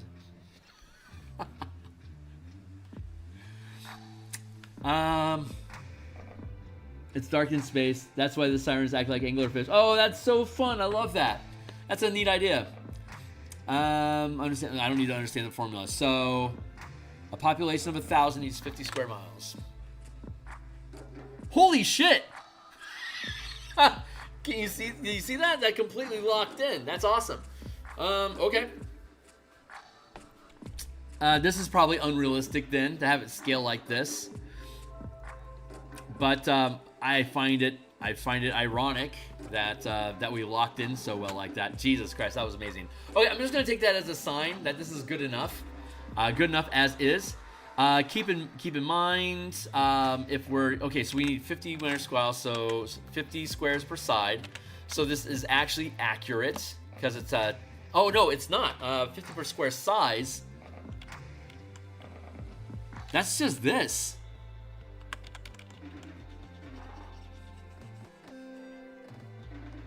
One, 2, 3, 4, 5, 6, 7, 8, 9, 10. And each square is 5 miles. Holy shit. This is all we need. Okay. And if we have plant growth going with druids, we only need half that much. This is fantastic.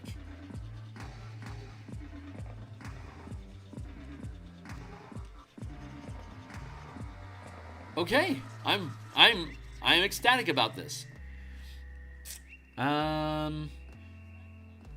So let's fit the box over the triangles.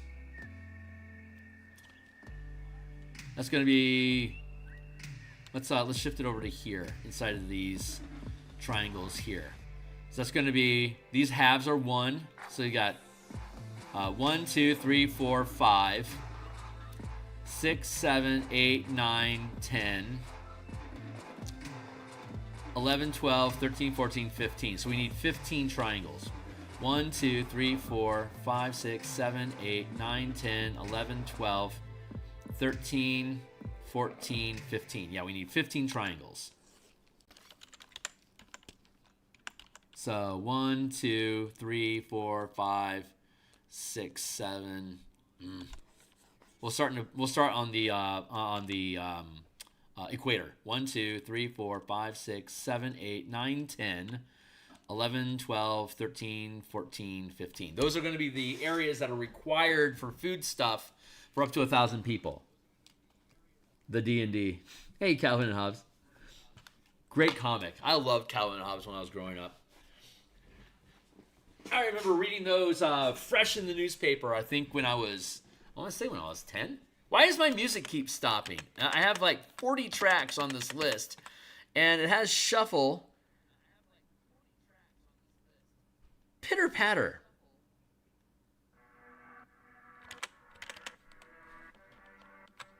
Man, I'm thrilled. I am so glad we worked that out. That was amazing. Let me just say, I think AI is crap for a lot of stuff, but answering stupid questions like this, it's fucking fantastic.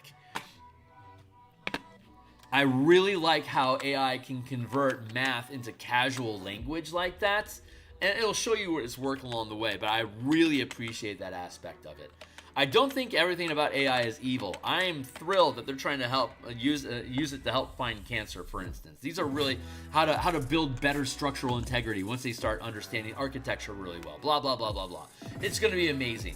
I just don't think you need it for creative stuff. Pitter patter. Yeah, no kidding, right? Sorry, guys. Let me get out of here. Okay, so we know these are the number of triangles that are required for us to have enough food coming in to feed the population of 914 as it stands.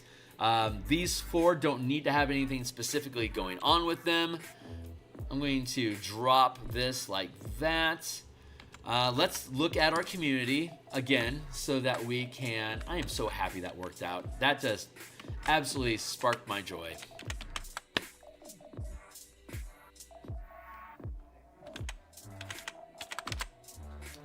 Let's see. Capital Rock, population 475.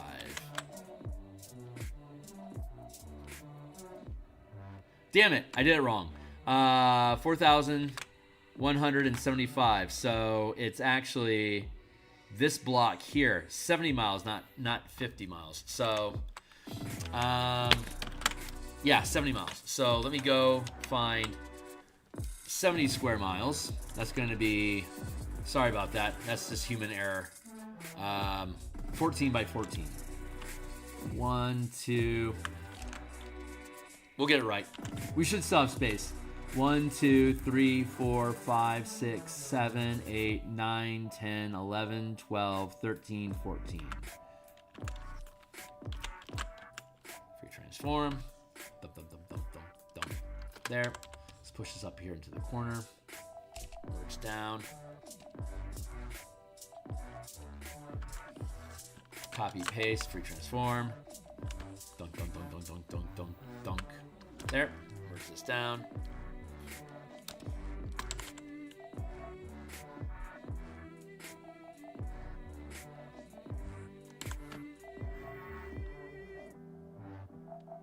Let's shift it to the interior.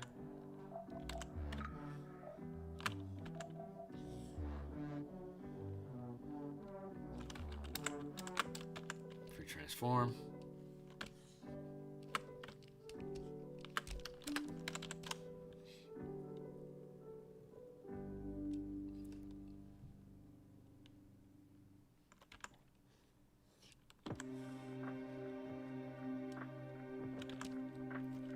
Okay, so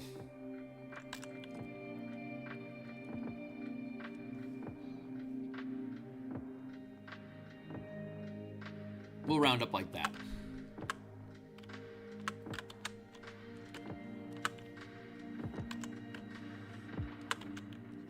This is the space that we actually need.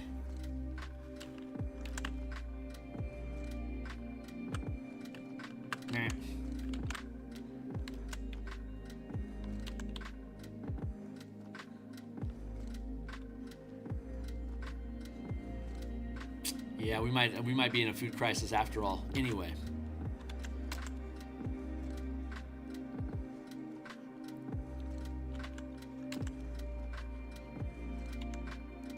Oh, but we have the druids. We have the druids. As long as you cast plant growth, we can double the amount of food that we can produce a year, which means we can have the space that we need per year. So this is actually, as long as you have druids, this works out.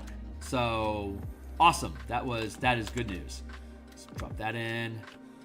Drop that in. We'll figure out the triangles. We'll divide it by 2 and thank the druids for being with us. There. So we need 1, 2.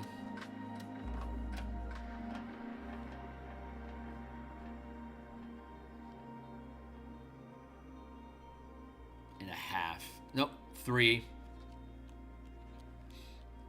4, 5, 6, 7, 8, 9, 10, 11, 12, 13, 14, 15, 16, 17, 18, 19, 20, 21, 22, 23, 24, 25, 26, 27.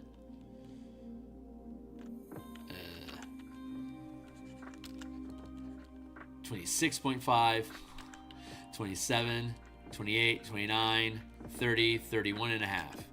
31.5, or round up to 32.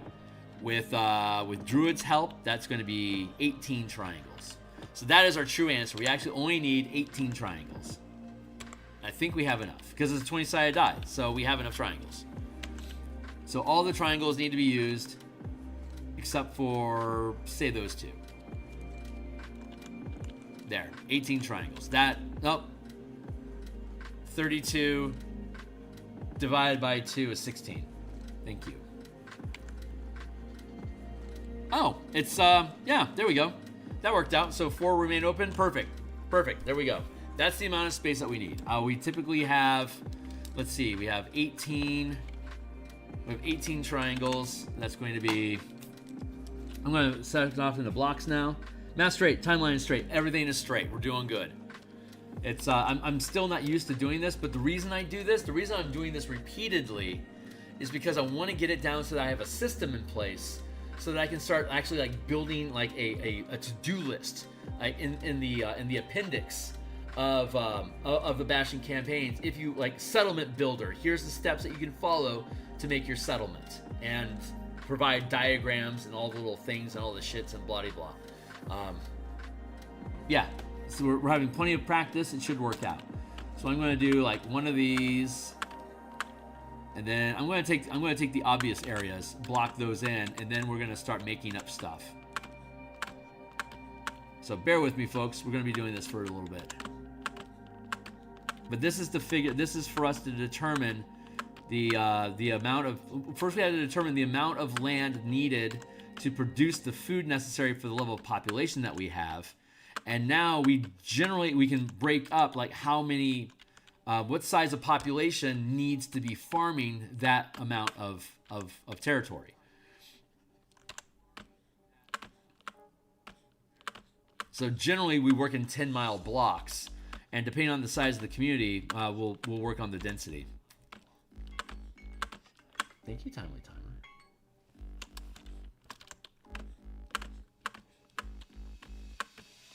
And we'll just be able to ask Google again. When we figure out what the square mileage of all this is, we'll be able to say, hey, here's the square mileage we're operating with. How many people do we need to work this amount of land? And it'll probably tell us. And it'll probably be a reasonable number. Let's do it like this. That feels. We're playing with the margins. I think we're doing okay here.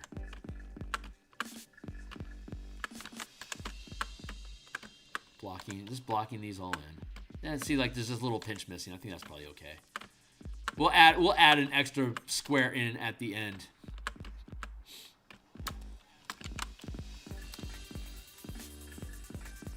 Nope, this is not worked land, so we'll leave that off. This is not worked land, so we leave that off. The rest of them we get to fill in.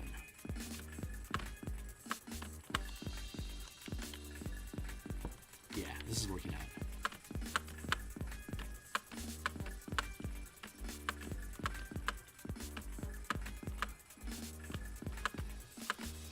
Oh, no, this is unworked.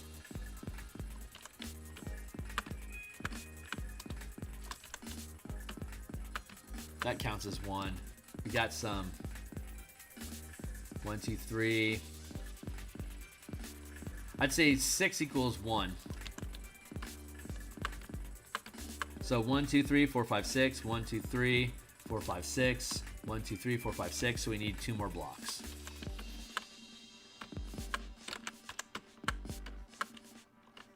Put in like that.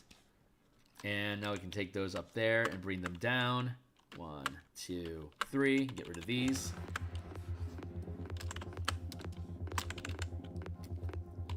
Trim this one off and bring it down here. We can trim. No, we'll leave this one here.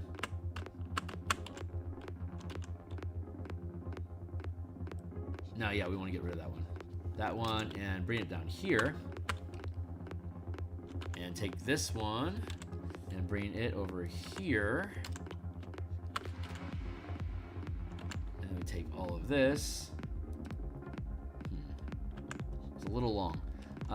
We can end up, yeah, so this is our core. So let's cut that free. Cut, paste, paste, paste. Like that. So that's 1, 2, 3, 4, 5, 6, 7, 8, 9, 10, 11, 12, 13, 14, 15, 16, 17, 18, 19, 20, 21, 22, 23, 24, 25, 26, 27, 28, 29, 30. So that's 30 squares. 300 by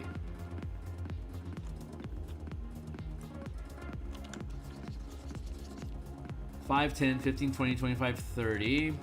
30 by 5, 10, 15, 20, 25, 30, 35, 40, 45, 50, 55, 60, 65, 70, 75, 80, 85, 90, 95, 100.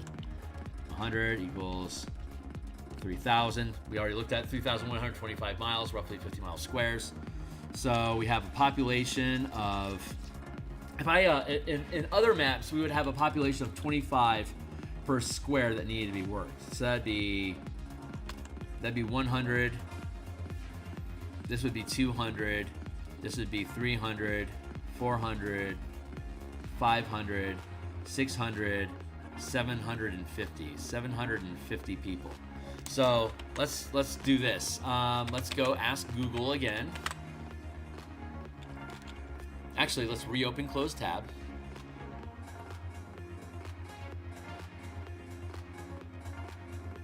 Answer.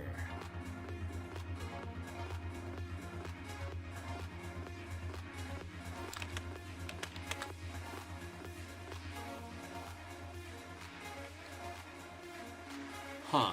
Alright, well, for some reason it's not giving it back to me. So let's go with, what is the length of side of each square? Let's go back. Answer. Also express the length in feet of kilometers. I don't need that. The term. Let's see. How many? Medieval ages, medieval times. How many square miles of farm is needed for a population of 1,000 people? Okay, that worked out. Medieval times. How many people are needed to farm? What was it? 3,125 square miles. Based on a medieval demographic estimate to fully farm and support a population of 3,125 square miles of land, it would take approximately... that doesn't sound right.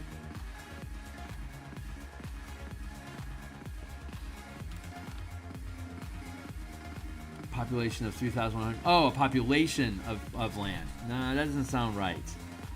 Total acreage... While lower figures exist for marginal land, a productive, well-settled medieval area supports roughly 180 people per square mile. That's not what we need to do here. Active laborers. Generally, 70 to 90% of this population would be directly involved in farming, while the rest were specialists like smiths, priests, or, more likely in this context, the ruling class and their retinues. Peasant households. A typical peasant household work 20 to 40 acres, meaning about 20 to 30 families, roughly 100 to 150 people were needed to work 1 square mile of land. What? Huh.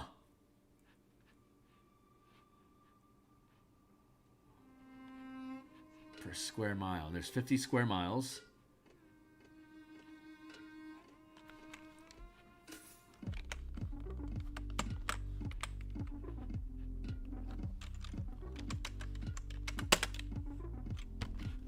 $7,500 people to feed to work a land of 3,125 square miles that's designed to feed 1,000 people. So for every 1,000 people being fed, we need 7,500 people. That doesn't make sense. I'm just gonna go with the math that says that 70% of the population is generally going to be laboring on food production. So that gives us a good benchmark. We'll just go with that. That sounds simpler. Let's put a footnote in here. Generally, let's just say 75% of a population is dedicated to harvesting plant and animal material for food, etc. If there's a druid, 1/2.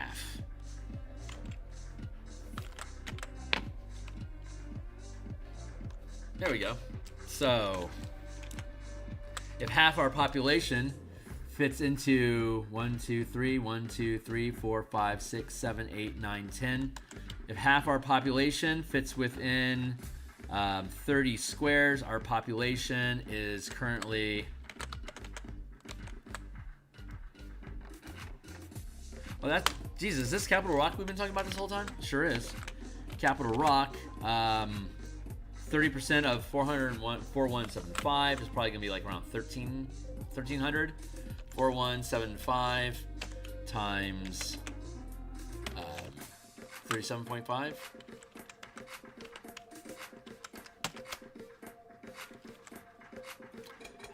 $4125 times 0.355.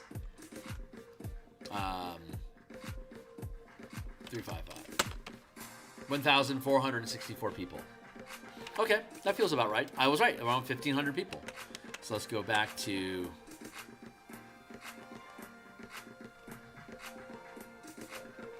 Capital Rock.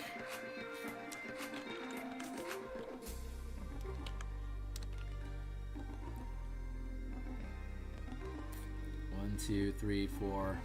1,500 divided by 50 is what, 30 squares? My math is failing me bad today, so I'm just gonna 1,500 divided by 50 equals 30 squares. 1, 2, 3, 4, 5, 6, 7, 8, 9, 10. Yeah, we actually have about 30 squares on here, so that actually worked out. Okay, cool. So Capital Rock is solid. We're sitting pretty. Let's go down to here, and we're going to start working on this again. Now that we have an idea that 1/3 of our population, we only need 300 people. We need, because we have a population of 914, about 35% of that population is going to be like around 300. 300 divided by 30, we only need 10 people per square. That's not bad. So that's how we can disperse our population. Let's see. Yeah.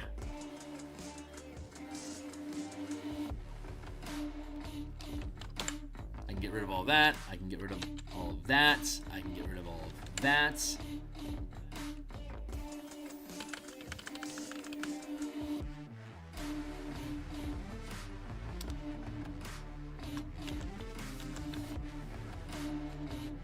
Easy peasy. So now we need 30 squares. Like this 5-mile area, this is generally like where the hamlet of those people live. There's 10 people per hamlet. So there's one, and we need 30 of these, right? So 1, 2. You generally only have one every 10-mile space. 3. This should work out just like it worked out with Capital Rock. 1, 2, 3, 4, 5,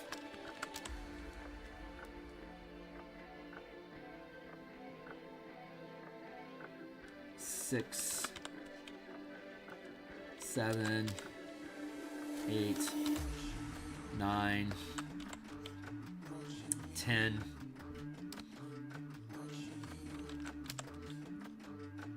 11, 12, 13, 14. I'll just add another one in here just for fun. 16. There we go. And instead of, I think instead of 10, we can do 20. So let me merge all these down.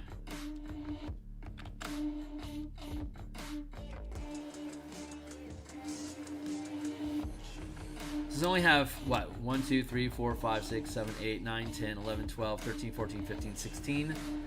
I've got 16 squares. That's going to be 20 people per square.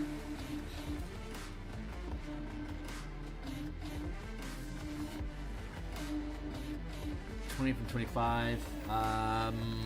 Let's go with 20 times 16 equals 320. Divided by 25 equals, so I need 13 squares. If I have 25 people per square, I only need 13 squares. So I can get rid of this one.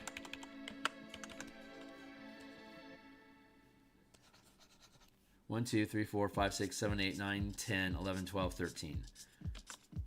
And we can take this one and we can swing it up here. Take this one, we'll bring it back over here because I'm stupid. There we go. And now we can start clustering them to, and these are all 25 each. 25.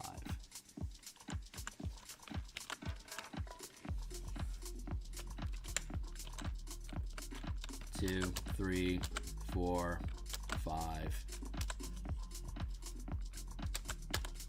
6, 7, 8, 9, 10, 11, 12, 13. Okay, so now I want to cluster these together. So I'm going to merge all these down again. Now they all say 25.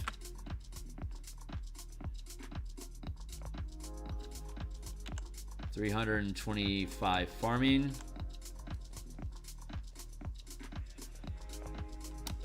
That leaves us. Let's see what our industries are in this town. We want to go down to Far Hope.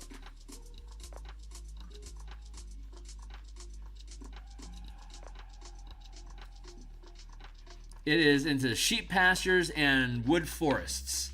So, okay, cool. So, lots of sheep pasturing going on here. And it's going to include grains and other, like nightshade and other incidental stuff. But the majority of this stuff here is working as forest and pastures. So we generally have pastures in the mid-ground. I'm going to first cluster these communities all together. So we're going to have basically a couple communes. So let's figure out the schematics of how that works.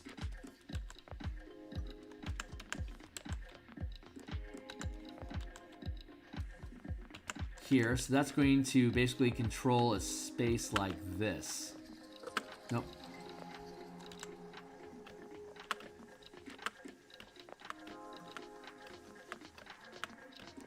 That's basically how the 100 people in this collective here then spoke out, and like these 25 work this portion, these 25 work this portion, these 25 work this portion, these 25 work this portion. So they work as a small, a hamlet can be up to 100 people, a village can be up to 1,000 people, a town can be up to 10,000 people, a city can be up to 100,000 people, and metropolis is more than 100,000 people. Continue to scale. So by clustering these 4 blocks of 25 people together, they're effectively forming a hamlet of 100 people that are going to control this 4x4 space. You see how all that math ends up working out? So we'll have one cluster there. We're gonna have another cluster here. So right now I'm breaking up this community into a collective of small hamlets, and then we'll have an urban center. These are basically like effectively suburbs, like satellite suburbs. And we're going to reduce this number down to 300 farming just to make life easy, and we're going to trim that off. And that's going to leave with 614 people that could easily fit inside in an urban center. Can easily sit inside of a 614 can easily sit inside of an urban center. So that's what this is. That 5 mile area is all we need. Like I was saying earlier, you can have 280 people in a square mile living as long as they're fed and blah blah. So a 5 mile area can easily accommodate 1,000 people if we need to. This entire community could easily live inside of this 5 mile area if supplies and foods were being, if all they did was trade, it didn't actually have to harvest any materials themselves. So we now have these three main clusters, these three rural clusters, and we have one central town. So that math all not town, village. So these are hamlets, and this is a village. So I can reduce this one down. Let's see how far apart these have to sit from each other. I'm going to take these here, and I'm going to push them in so that this unit here is completely occupying its space. We can have another with room to grow over here.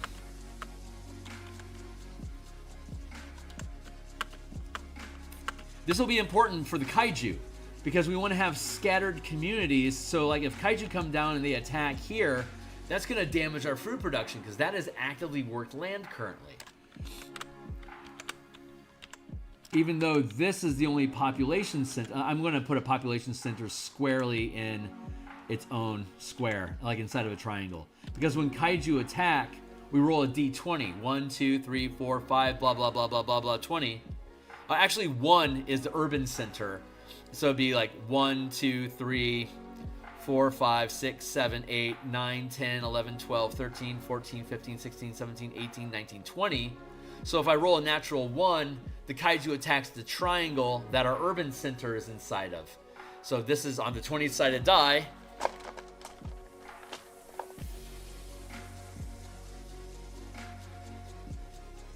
This is literally the 1 on the 20-sided die. So if I were to unfurl this, like this would be 13 or whatever. We're just going to keep it simple. 1, 2, 3, 4, just work through the cycle. But yeah, so whenever you roll it, so when the kaiju attacks, we'll roll to see how long it stays there. It deals 1 bastion point per hour. So if I roll, if it's a first rank threat, it's a CR. So kaiju, the scale of CR in the system is up to CR1, up to CR5, up to CR9, up to CR13. Anything 14 or above is 5th rank. So first rank, second rank, third rank, fourth rank, fifth rank, D4, D6, D8, D10, D12. So if it's a second rank kaiju attacks this community, I'll roll a D6. It'll be there for D6 hours. It'll deal that many points of damage, and for each hour it's there, we're going to roll the 20-sided die to see which triangle it's attacking. If at any point I roll a natural 1, the kaiju decides to attack the triangle that the urban center is in. So now the actual urban population is being attacked by a kaiju. So, and the longer the kaiju's there, the more likely it's going to roll a 1, the more likely there's going to be massive population loss, and it's a tragedy. And you're to blame for not getting there on time, even if it was literally impossible for you to get there in the first hour the kaiju attacked. There's going to be a lot of dumb luck running this campaign, but these create complications that create shortages, that create adventure hooks for you to recover the community, find some sort of something, blah blah blah. They're all adventure hooks. We're gonna put this center here, 100, and we're gonna take this center here. Let's go like this.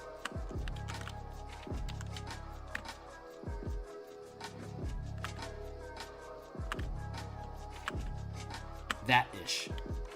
And we'll put this one in this here, 100.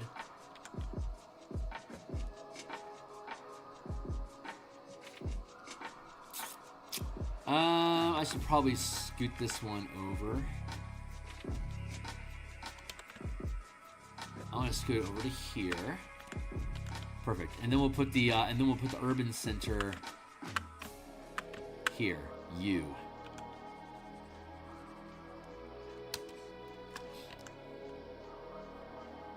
$300 farming.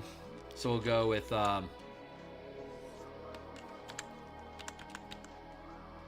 population. We'll have 100 hamlet, farm, 100 hamlet,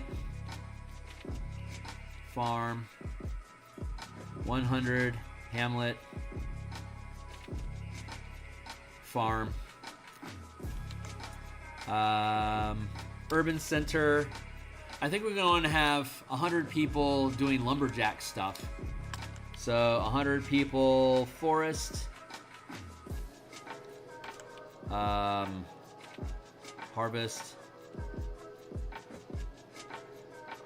and then 514 urban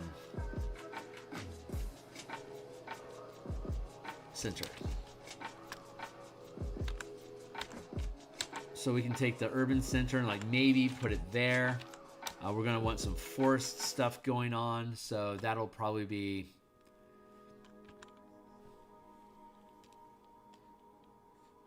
let's say that's gonna be here. Wood, farm, farm, farm.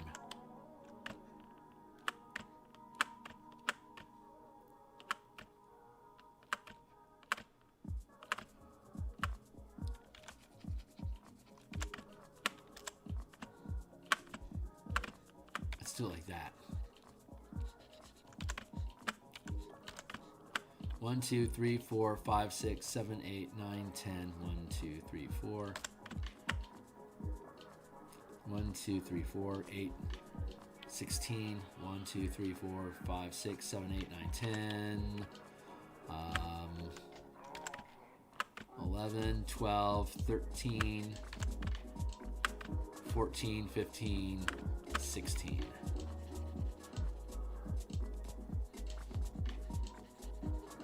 I'm gonna put the wood population here. The logger hamlet. W equals F equals farm wood urban center FFFWU. So there you go. So the urban center is next to the lumberjack. The word I'm looking for is hamlet. Thank you. And I don't want to have that F there like that. I want to have it here, more central. I think it wants to be closer. How do I want to do this? Let's put it here. Now we can. 15 miles, you can do 20 miles in a day. That's only 10 miles. You can go out and come back again. Yeah, this is a good center point. We'll put it F right here for farm. We don't want the farm on the corner here because that's a 15-mile trek, and then 15 miles back. That's a long rest. That equals exhaustion the next day. So that'll kill you after a week of work. So at most, the center of the farming hamlet has to be at most 10 miles away from the edges of its territory. So it's 10 miles out, 10 miles back. That's 20 miles. You can do 24 miles in a day of a normal move walk, assuming like 8 hours of downtime on top of it and a full night's sleep. So you have plenty of time to traverse the area, do all the farming along the way so you can get a full day of work in, and then be able to return back. Like you can head out, you can farm out 10 miles and then farm your way back in, and that's the end of your day. The next day you can farm out 10 miles and farm your way back in. That's the end of your day. Farm out 10 miles, farm back in. That's the end of your day. And you can be running 4 teams that are doing these cycles.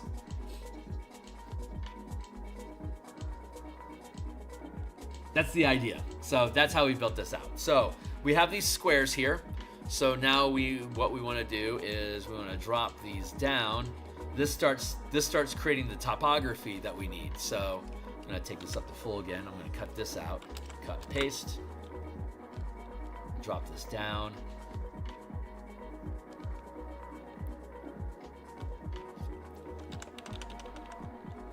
So we know there's forest throughout here, and it's not all being worked. So we're just going to start putting a forest in here. I'm gonna use a thicker line. That's too thin. Forest here. Forest here like that. It doesn't have to be exact. So let's go down here like this. Right up around that urban center is where our forest stretches to. And then it stretches over to this triangle here. Trims down like this. That's interesting that it trims like that. Like this point and this point, these are connected. So I just want to keep an idea of like where is the forest in here to pick it up on the other side. Like this is lower, so I want to pick it up over here. That's how you can create symmetry, or like how you can span these. Like if we were folded up into an icosahedron, that's how it would look. This is the urban center, so we can put forest around the urban center. I'm okay with that. That's our forest. This is our farmland. Is there any, I'm going to ask the Oracle Dice, is there any significant lakes or bodies of water like that, or not so much? So is there any significant bodies of water? Yes, there is, but barely. So a result, I rolled a 5 and a 6. So if I roll, so the first number was a 5. If I had rolled a 5 or a 6, the answer would be yes. But on a 6-sided die, 5 is almost impossible. So when I roll a 5 as the qualifier and I roll a 6 as the answer, that tells me that there's a small body of water. So we're going to put that small body of water right here. We're just going to have a waterway flow through here. It probably means we're going to put some sort of elevation thing over here. Let's just do it like that.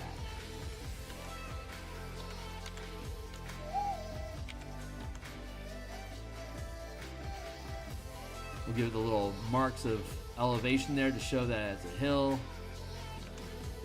And then we're going to add another one here. Another one here. So that's some elevations. This is blank, so we can put some more elevation in over here.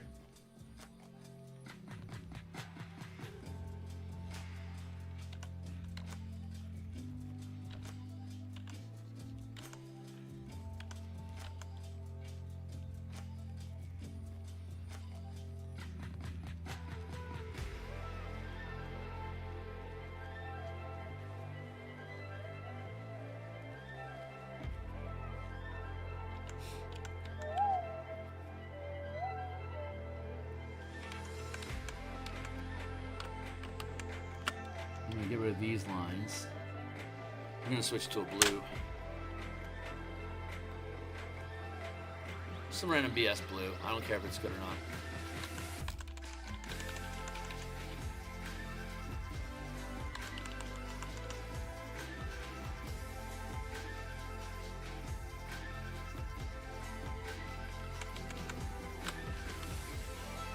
Separate layer.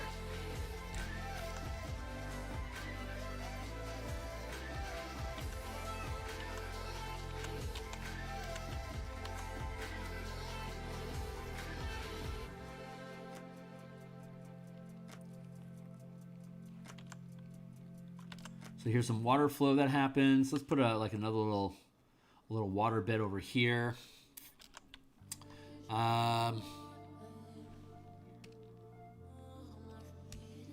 We can drop a.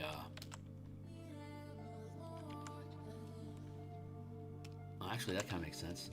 Let's do that. Let's go from here this way.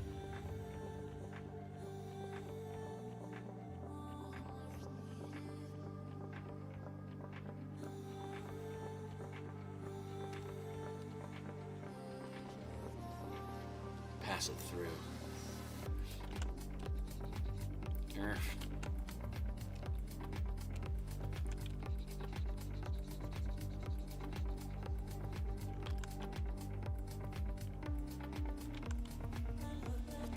Yeah, that cleaned up nicely.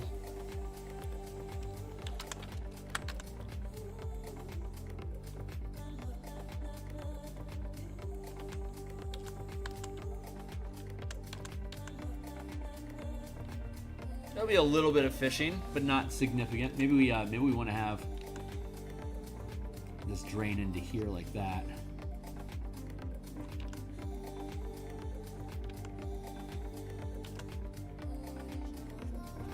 There we go. And let's just make up a bullshit green for the forest.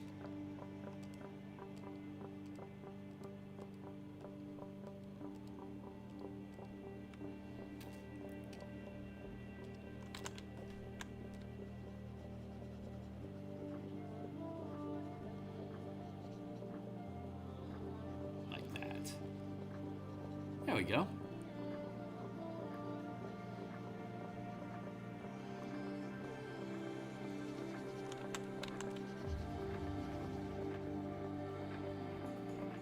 And that's it. That's our community.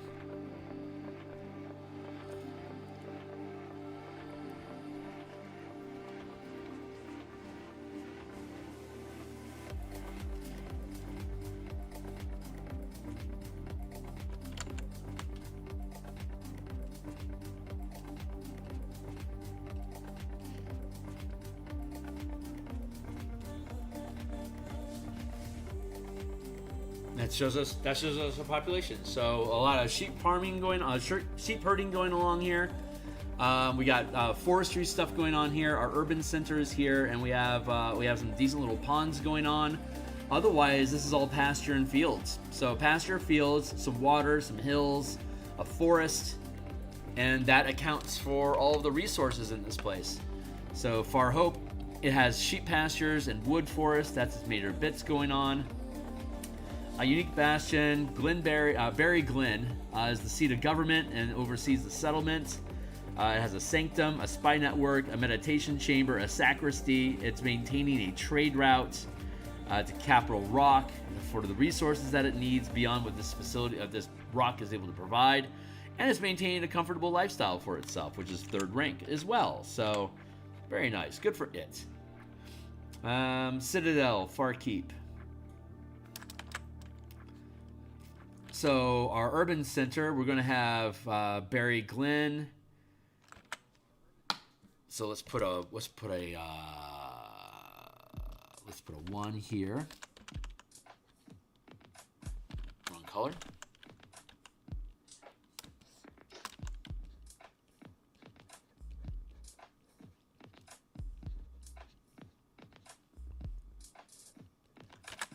And then we have the Citadel. We have the Temple of the Open Hand. And we have the Mage Rights Workshop. So let's see. What we're gonna do is the governing bastion is always in the main urban center of a community. In this case, we already determined here it is. So this is the town of Berry Glen, basically. And the rank of the settlement is going to determine how many unique bastions or like organizations, blah blah blah. Effectively, unique bastions that are in the community is going to be equal to the rank of the community. Plus, it has the governing bastions. So a 3rd rank will have 4 points of interest that are bastions that are already bastions that the team can then get involved with and invest time and adventuring effort into to advance. Like if they decide Berry Glen is the bee's knees and they love that place, they can start putting all of their adventuring to help build Berry Glen and like resolve their complications and help them progress quicker. But if they we don't give a shit about Berry Glen, we're actually all about Scaver Cove. So now you'll invest all your time and effort in advancing Scaver Cove, and any complications that arise with Berry Glen or the Far Hope, until your characters care about it, it just kind of has like this hating, like this will start happening when the characters look at Berry Glen. This sequence of events will start cascading because they ask, hey, what's going on in Berry Glen? I'll be able to, we'll have all the stuff that's currently going on and whether they succeeded or had complications or not. So we can say, here's the shit that's going on in Berry Glen right now if you're interested. And if they aren't, it's like, well, then don't worry about it. It'll eventually resolve itself. or it'll become a significant threat enough that I'll bring it to your attention as something that needs to be resolved.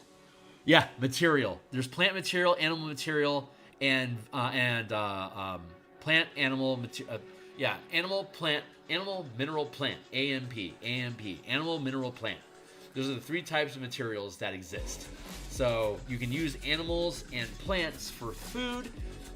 You can use animals, plants, and minerals for like armor. You can use mineral and plant for construction, unless you have massive creatures with huge bones that you can use for construction. Then you could include animal. It depends on what the animals, plants, and mineral materials are that we're dealing with. But generally, like rock, just quarrying, just stone, like limestone and shit. That's mineral material. A tree, grain, mushrooms, berries, fungus, kelp, coral. Those are all coral's technically a plant. It's technically an animal, but otherwise, like, that's all plant stuff. Grass. These are all plant materials. Bamboo, vellum. I think vellum's actually stripped leather. Papyrus, for example, from reeds, etc., etc. These are all plant materials that can be used to create different stuff. We don't break down like you need more papyrus. It's like, no, you just like to make this 400 gold thing, you need second rank quality plant materials. And since this community that we're building is second rank, as long as it's maintaining at least a second rank lifestyle, it's producing enough material that can be used to build into anything that you want. They have extra materials available. The lifestyle for your community on a rank of 1 to 5 is poor, modest, comfortable, wealthy, aristocratic, which corresponds with the 5 ranks of things that you can build. Like if you are maintaining an aristocratic lifestyle for your community, that means that you can get access up to 5th rank materials, like Waterdeep, for instance, and Sharn. Those are both examples of 5th rank communities. You can get literally anything that you want from either one of those places, depending on how you're playing your game. You can research 9th level spells. You can get adamantine and other like Biashk or dragon shards, ridiculously high valued items. You can craft legendary magic items there. You can find 17th level characters there. If they're going to be anywhere, you can probably find your way to them through Sharn, or like somebody in Sharn or Waterdeep can point you in the right direction. You can learn virtually anything that you need to know in Sharn or Waterdeep. Like, they're 5th rank communities, and they're maintaining aristocratic lifestyles, which means that anything you could possibly want can be done there, which is why they become hubs for so much trade coming out of them, because to get access to 5th rank materials, if you're not in a 5th rank community, you have to spend orders to establish a trade route between you and the source of those 5th rank materials. So that's how that works. So we're looking at the communities. Where are these? Like, if the community is, so we have these 5 locations, right? We have the Forester Hamlet. We have 3 farming hamlets, and then we have the urban center. The government is always in the urban center, but there's 3 other bastions, unique points of interest that need a location. So 3 more points of interest. We have 4 more locations that would naturally grow up around a point of interest if it's not completely hostile. And we have these 2 elevated points that are creating the river, and we have the actual river and the and the lakes on the rivers. So we have 1, 2, 3, 4, 5, 6, 7, 8, 9. We have 9 points of interest, and the urban center, which is 10. So I would say, like, on a 10-sided die, we could roll for each one of these urban center, each one of these unique bastions, and put them wherever that number lands them. So let's do it that way. We'll start in the upper left-hand corner with the hill, and we'll work our way around. So this is the Citadel Far Keep. Let's, you know what? Far Keep being in the urban center would make a lot of sense. So I'm going to roll a 20-sided die. And 11 on 10 through 20, it's going to be in the urban center. If it's lower than that, it's going to be one of those unique locations. And I am rolling a 20-sided die now, and I rolled a 4. So it's not in the urban center. So it's 1, 2, 3, 4. Oh, it's on the lake. It's next to the urban center on the lake. That works out nicely. So we'll put a number 2 here, and then number 2 is going to represent Far Keep.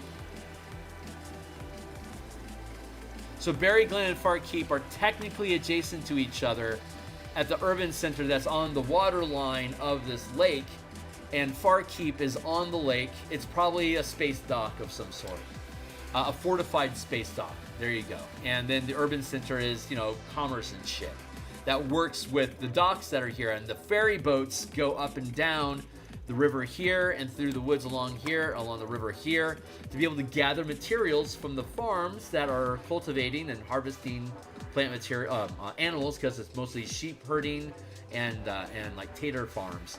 And then you have the woods. So I'm going to actually grab this.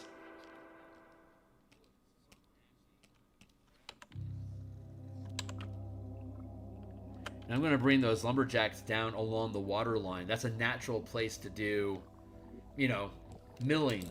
It'd be a natural milling location. So let's see if we have a mill.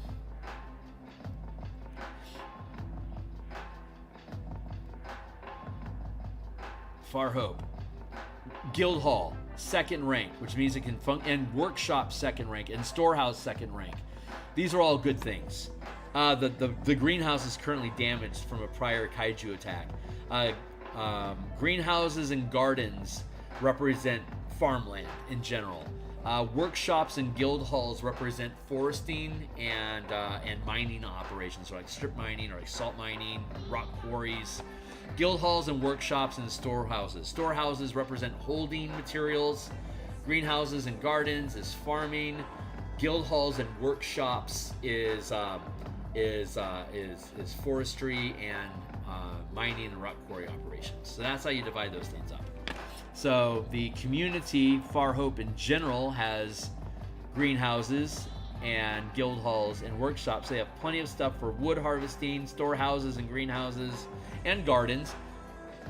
Plenty of stuff for farming. So that's all covered.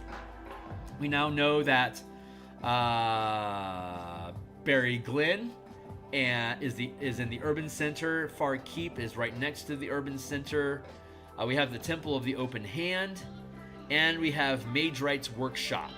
So we're going to roll, and again, there's a 50-50 chance that the Mage Right Workshop is going to actually be in the urban center. I'd say there's a very high chance. I'm going to say a roll of 5 or above on a 20-sided die is going to land us in the urban center. 1, 2, 3, or 4 will be an outlying location. And I rolled a 16. So the Mage Right Workshop is going to be 3 equals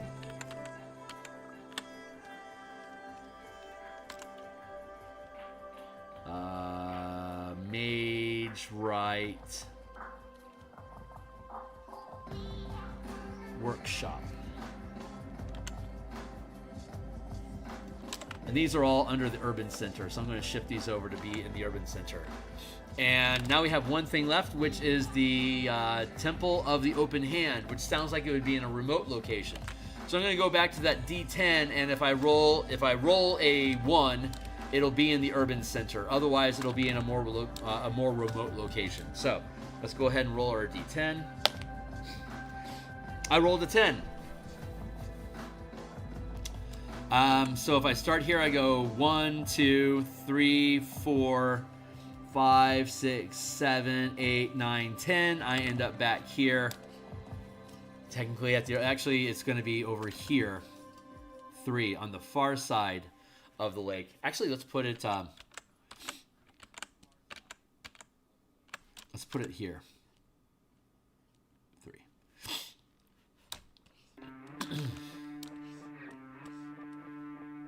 I'm sorry, 4. 3 is here in the urban center, and 4 here is the temple. Is that how we want to do that? I'm going to double check that real quick. Should it be in a more remote location? Yeah, it should. I'm going to roll a D5 instead and see how that comes up. It comes up a 1, so we're going to put that over here. 4.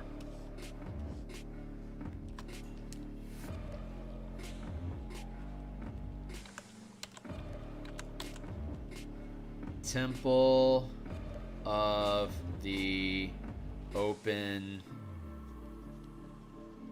Hand. Okay, now we need to do population centers. Temple of the Open Hand.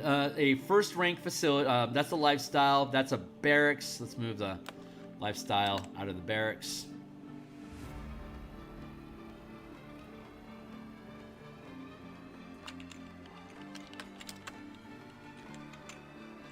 Actually, that's supposed to be down here by orders.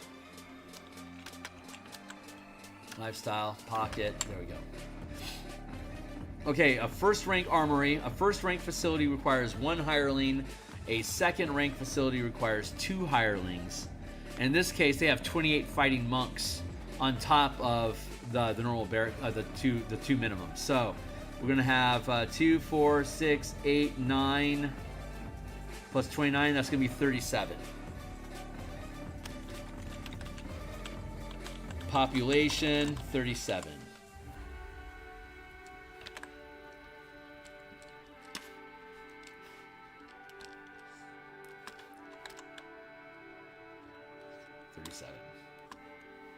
And from the general urban population, we now have to trim down the urban population by 37. So let's go find a calendar. 514 minus 37 equals, there's now 477 in the urban center, and that's going to continue to drop as we define how many personnel are in each unique facility that are within the urban center.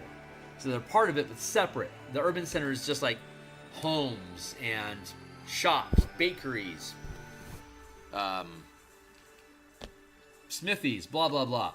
Just because, like, for example, we go back to here, we're looking at Farhope in general. Farhope in general has gardens, workshops, storehouse. The garden and the greenhouses are considered farming. Farming, garden, farming. The workshop is forestry. They aren't doing any mining, so it's just forestry. And forestry. And so it has pubs, it has theaters, it has storehouses. That's going to be animal, plant. There we go. So it doesn't have smithy listed specifically, but there's smithies in town. It's the only way to make a fucking town work. So it's going to have smithies. It's just not notable. They just don't do anything significant. So it's just part of the background murmur of the town. But it's known for pubs. It's known for its theater or theaters. It's known for its workshops. It's known for its greenhouses. These are all points of interest, things that make it stand out. Like if you want to use, so like if you needed to, you could easily develop. You could just add in a smithy someplace. Like there's probably a smithy down in Farkeep. Yeah, there's a smithy in Farkeep. So if you need smithy work specifically, you could go to the Citadel of Farkeep, or you can go to one of the other urban populations that are in orbit around here to where their smithies are at. If you as characters need a smithy, everything that you need is probably going to be available in one of these communities. And if it isn't, it's like, hey, we need this. I want this type of a facility. It's like, well, you can run this adventure, and as a result of it, they'll build that facility for you, and it'll be available next Bastion turn. It's like if you want something that's not there, it doesn't already exist somewhere in the community, you can request that it be made, and the communities will build it for you, but you got to do them a favor. So that becomes a quest or whatever for you to fulfill your obligation to assist them. You see? So it all folds together to be a progressively generated campaign as a reaction to the things that your characters want to do. And the reactions to what your characters want to do, whether success or failures, will stimulate new reactions and create adventure hooks and new villains and new points of interest and new monsters and new allies and new materials and new magic, blah blah blah blah blah blah blah blah blah blah blah. So we're gonna go down Temple. We're gonna look at the Citadel population. It has 57 troops plus 2, 4, 6, 8, 10, 12. So it's got 69. 69. So it's got 69 total.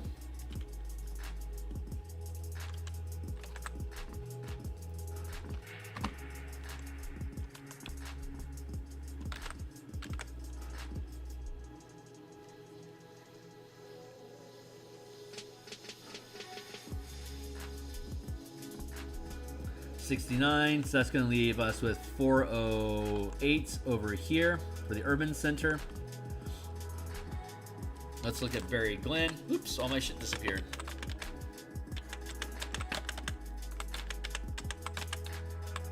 So let's go up to Barry Glen to figure out its population. See, this doesn't have a specific barracks, so you don't have to worry about that. The community of Farhope itself doesn't have a barracks, but the governing bastion of Barry Glen, it doesn't have a barracks, but right next door to it is the Citadel, which has 57 troops. So that's where the community, either the community itself or the governing or a protecting bastion of the community has to have a barracks for city guards and stuff. Otherwise, there's no security and there's a lot of crime. So some other way of creating some sort of mafia balance occurs. So you want to have a barracks in your community for town guard and general security. Otherwise, Barry Glen only has it's third rank. So third rank facilities require five hirelings. Second rank requires 3. First rank requires 1. So we don't require them for a trade route. We don't require them for maintain lifestyle. We do need 5, 6, 9, 14, 17, 21. Population 21. So we take it out of the 408. That's going to be 387. 69.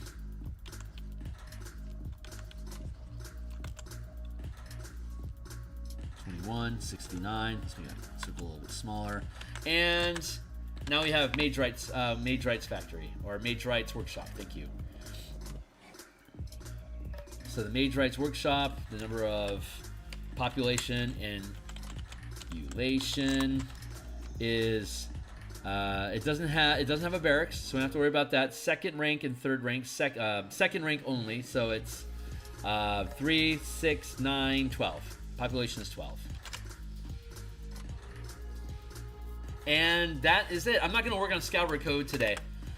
Scourer Cove, thank you. Mage Right is 12. Let's go down here to 12.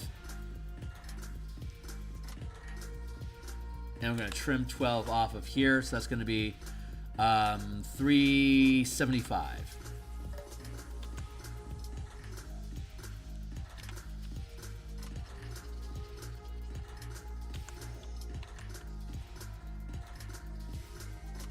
So 375 general population in the urban center, 21 extra in Barry Glen, 69 extra in the Citadel Farkeep, 12 extra in the Mage Rights Workshop, and then we have the Temple of the Open Hand on the other side of the lake. And where'd you go? There you are. Bright page. Over here we've got the Fighting Monks. Oh, that's right. I'm gonna actually put them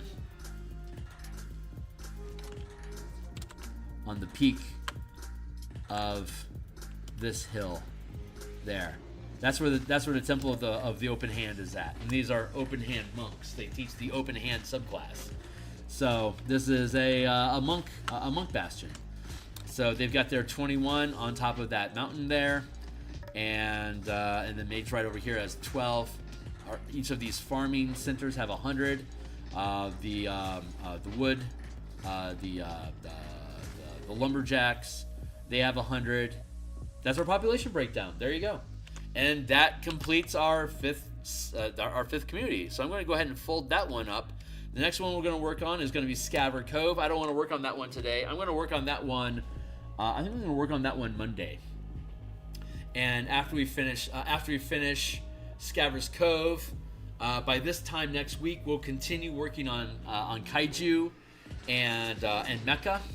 We talked about Mecha for a little bit at the beginning of this episode, and Kaiju and how they scale. We now understand how they menace different communities. We built out another community. We have one more to go. Scaver's Cove is small, and it also has planar gravity instead of spherical gravity. So that's going to be really fun to play with, and that'll be a good point for us to then get back into exotic Kaiju. So I'm going to go ahead and cut stream here now. I've got some work I want to do on the Eberron campaign that we're the Eberron adventure that we're looking to publish. Monday through Friday in the morning, I do artwork for these books, and right now we've been working on an Eberron adventure called Crystals of Mabar. It's for 7th and 8th level characters, fighting undead demon and necromancers in the Carnwood of Karnath on the continent of Corvair. And so we play tested it like 3 years ago, and I've been working on it off and on ever since, and we're down to like basically like the last 6 illustrations, and you got about 2 weeks worth of left on it. It might be, I'm going to predict that it's going to be done by Valentine's Day or sooner. That is what I believe will happen. And once that's done, we can start focusing on the Bastion campaign, updating the Color Mana spell point variant rules for the 2024 rules, update them from 2014, as well as the martial power system, giving martial characters a mana pool, just like half and full casters get, so that all characters use a mana resource for class features and stuff. I'm really happy about that. That's a huge feather that we'll put in our cap when we finish that. But those are 3 major projects that I'm hoping somehow to finish in 2026. I don't know if it's going to be possible. We're going to try Bastion's campaigns and updating the color mana system from 2014 to 2024. Those are my 2 major objectives for 2026.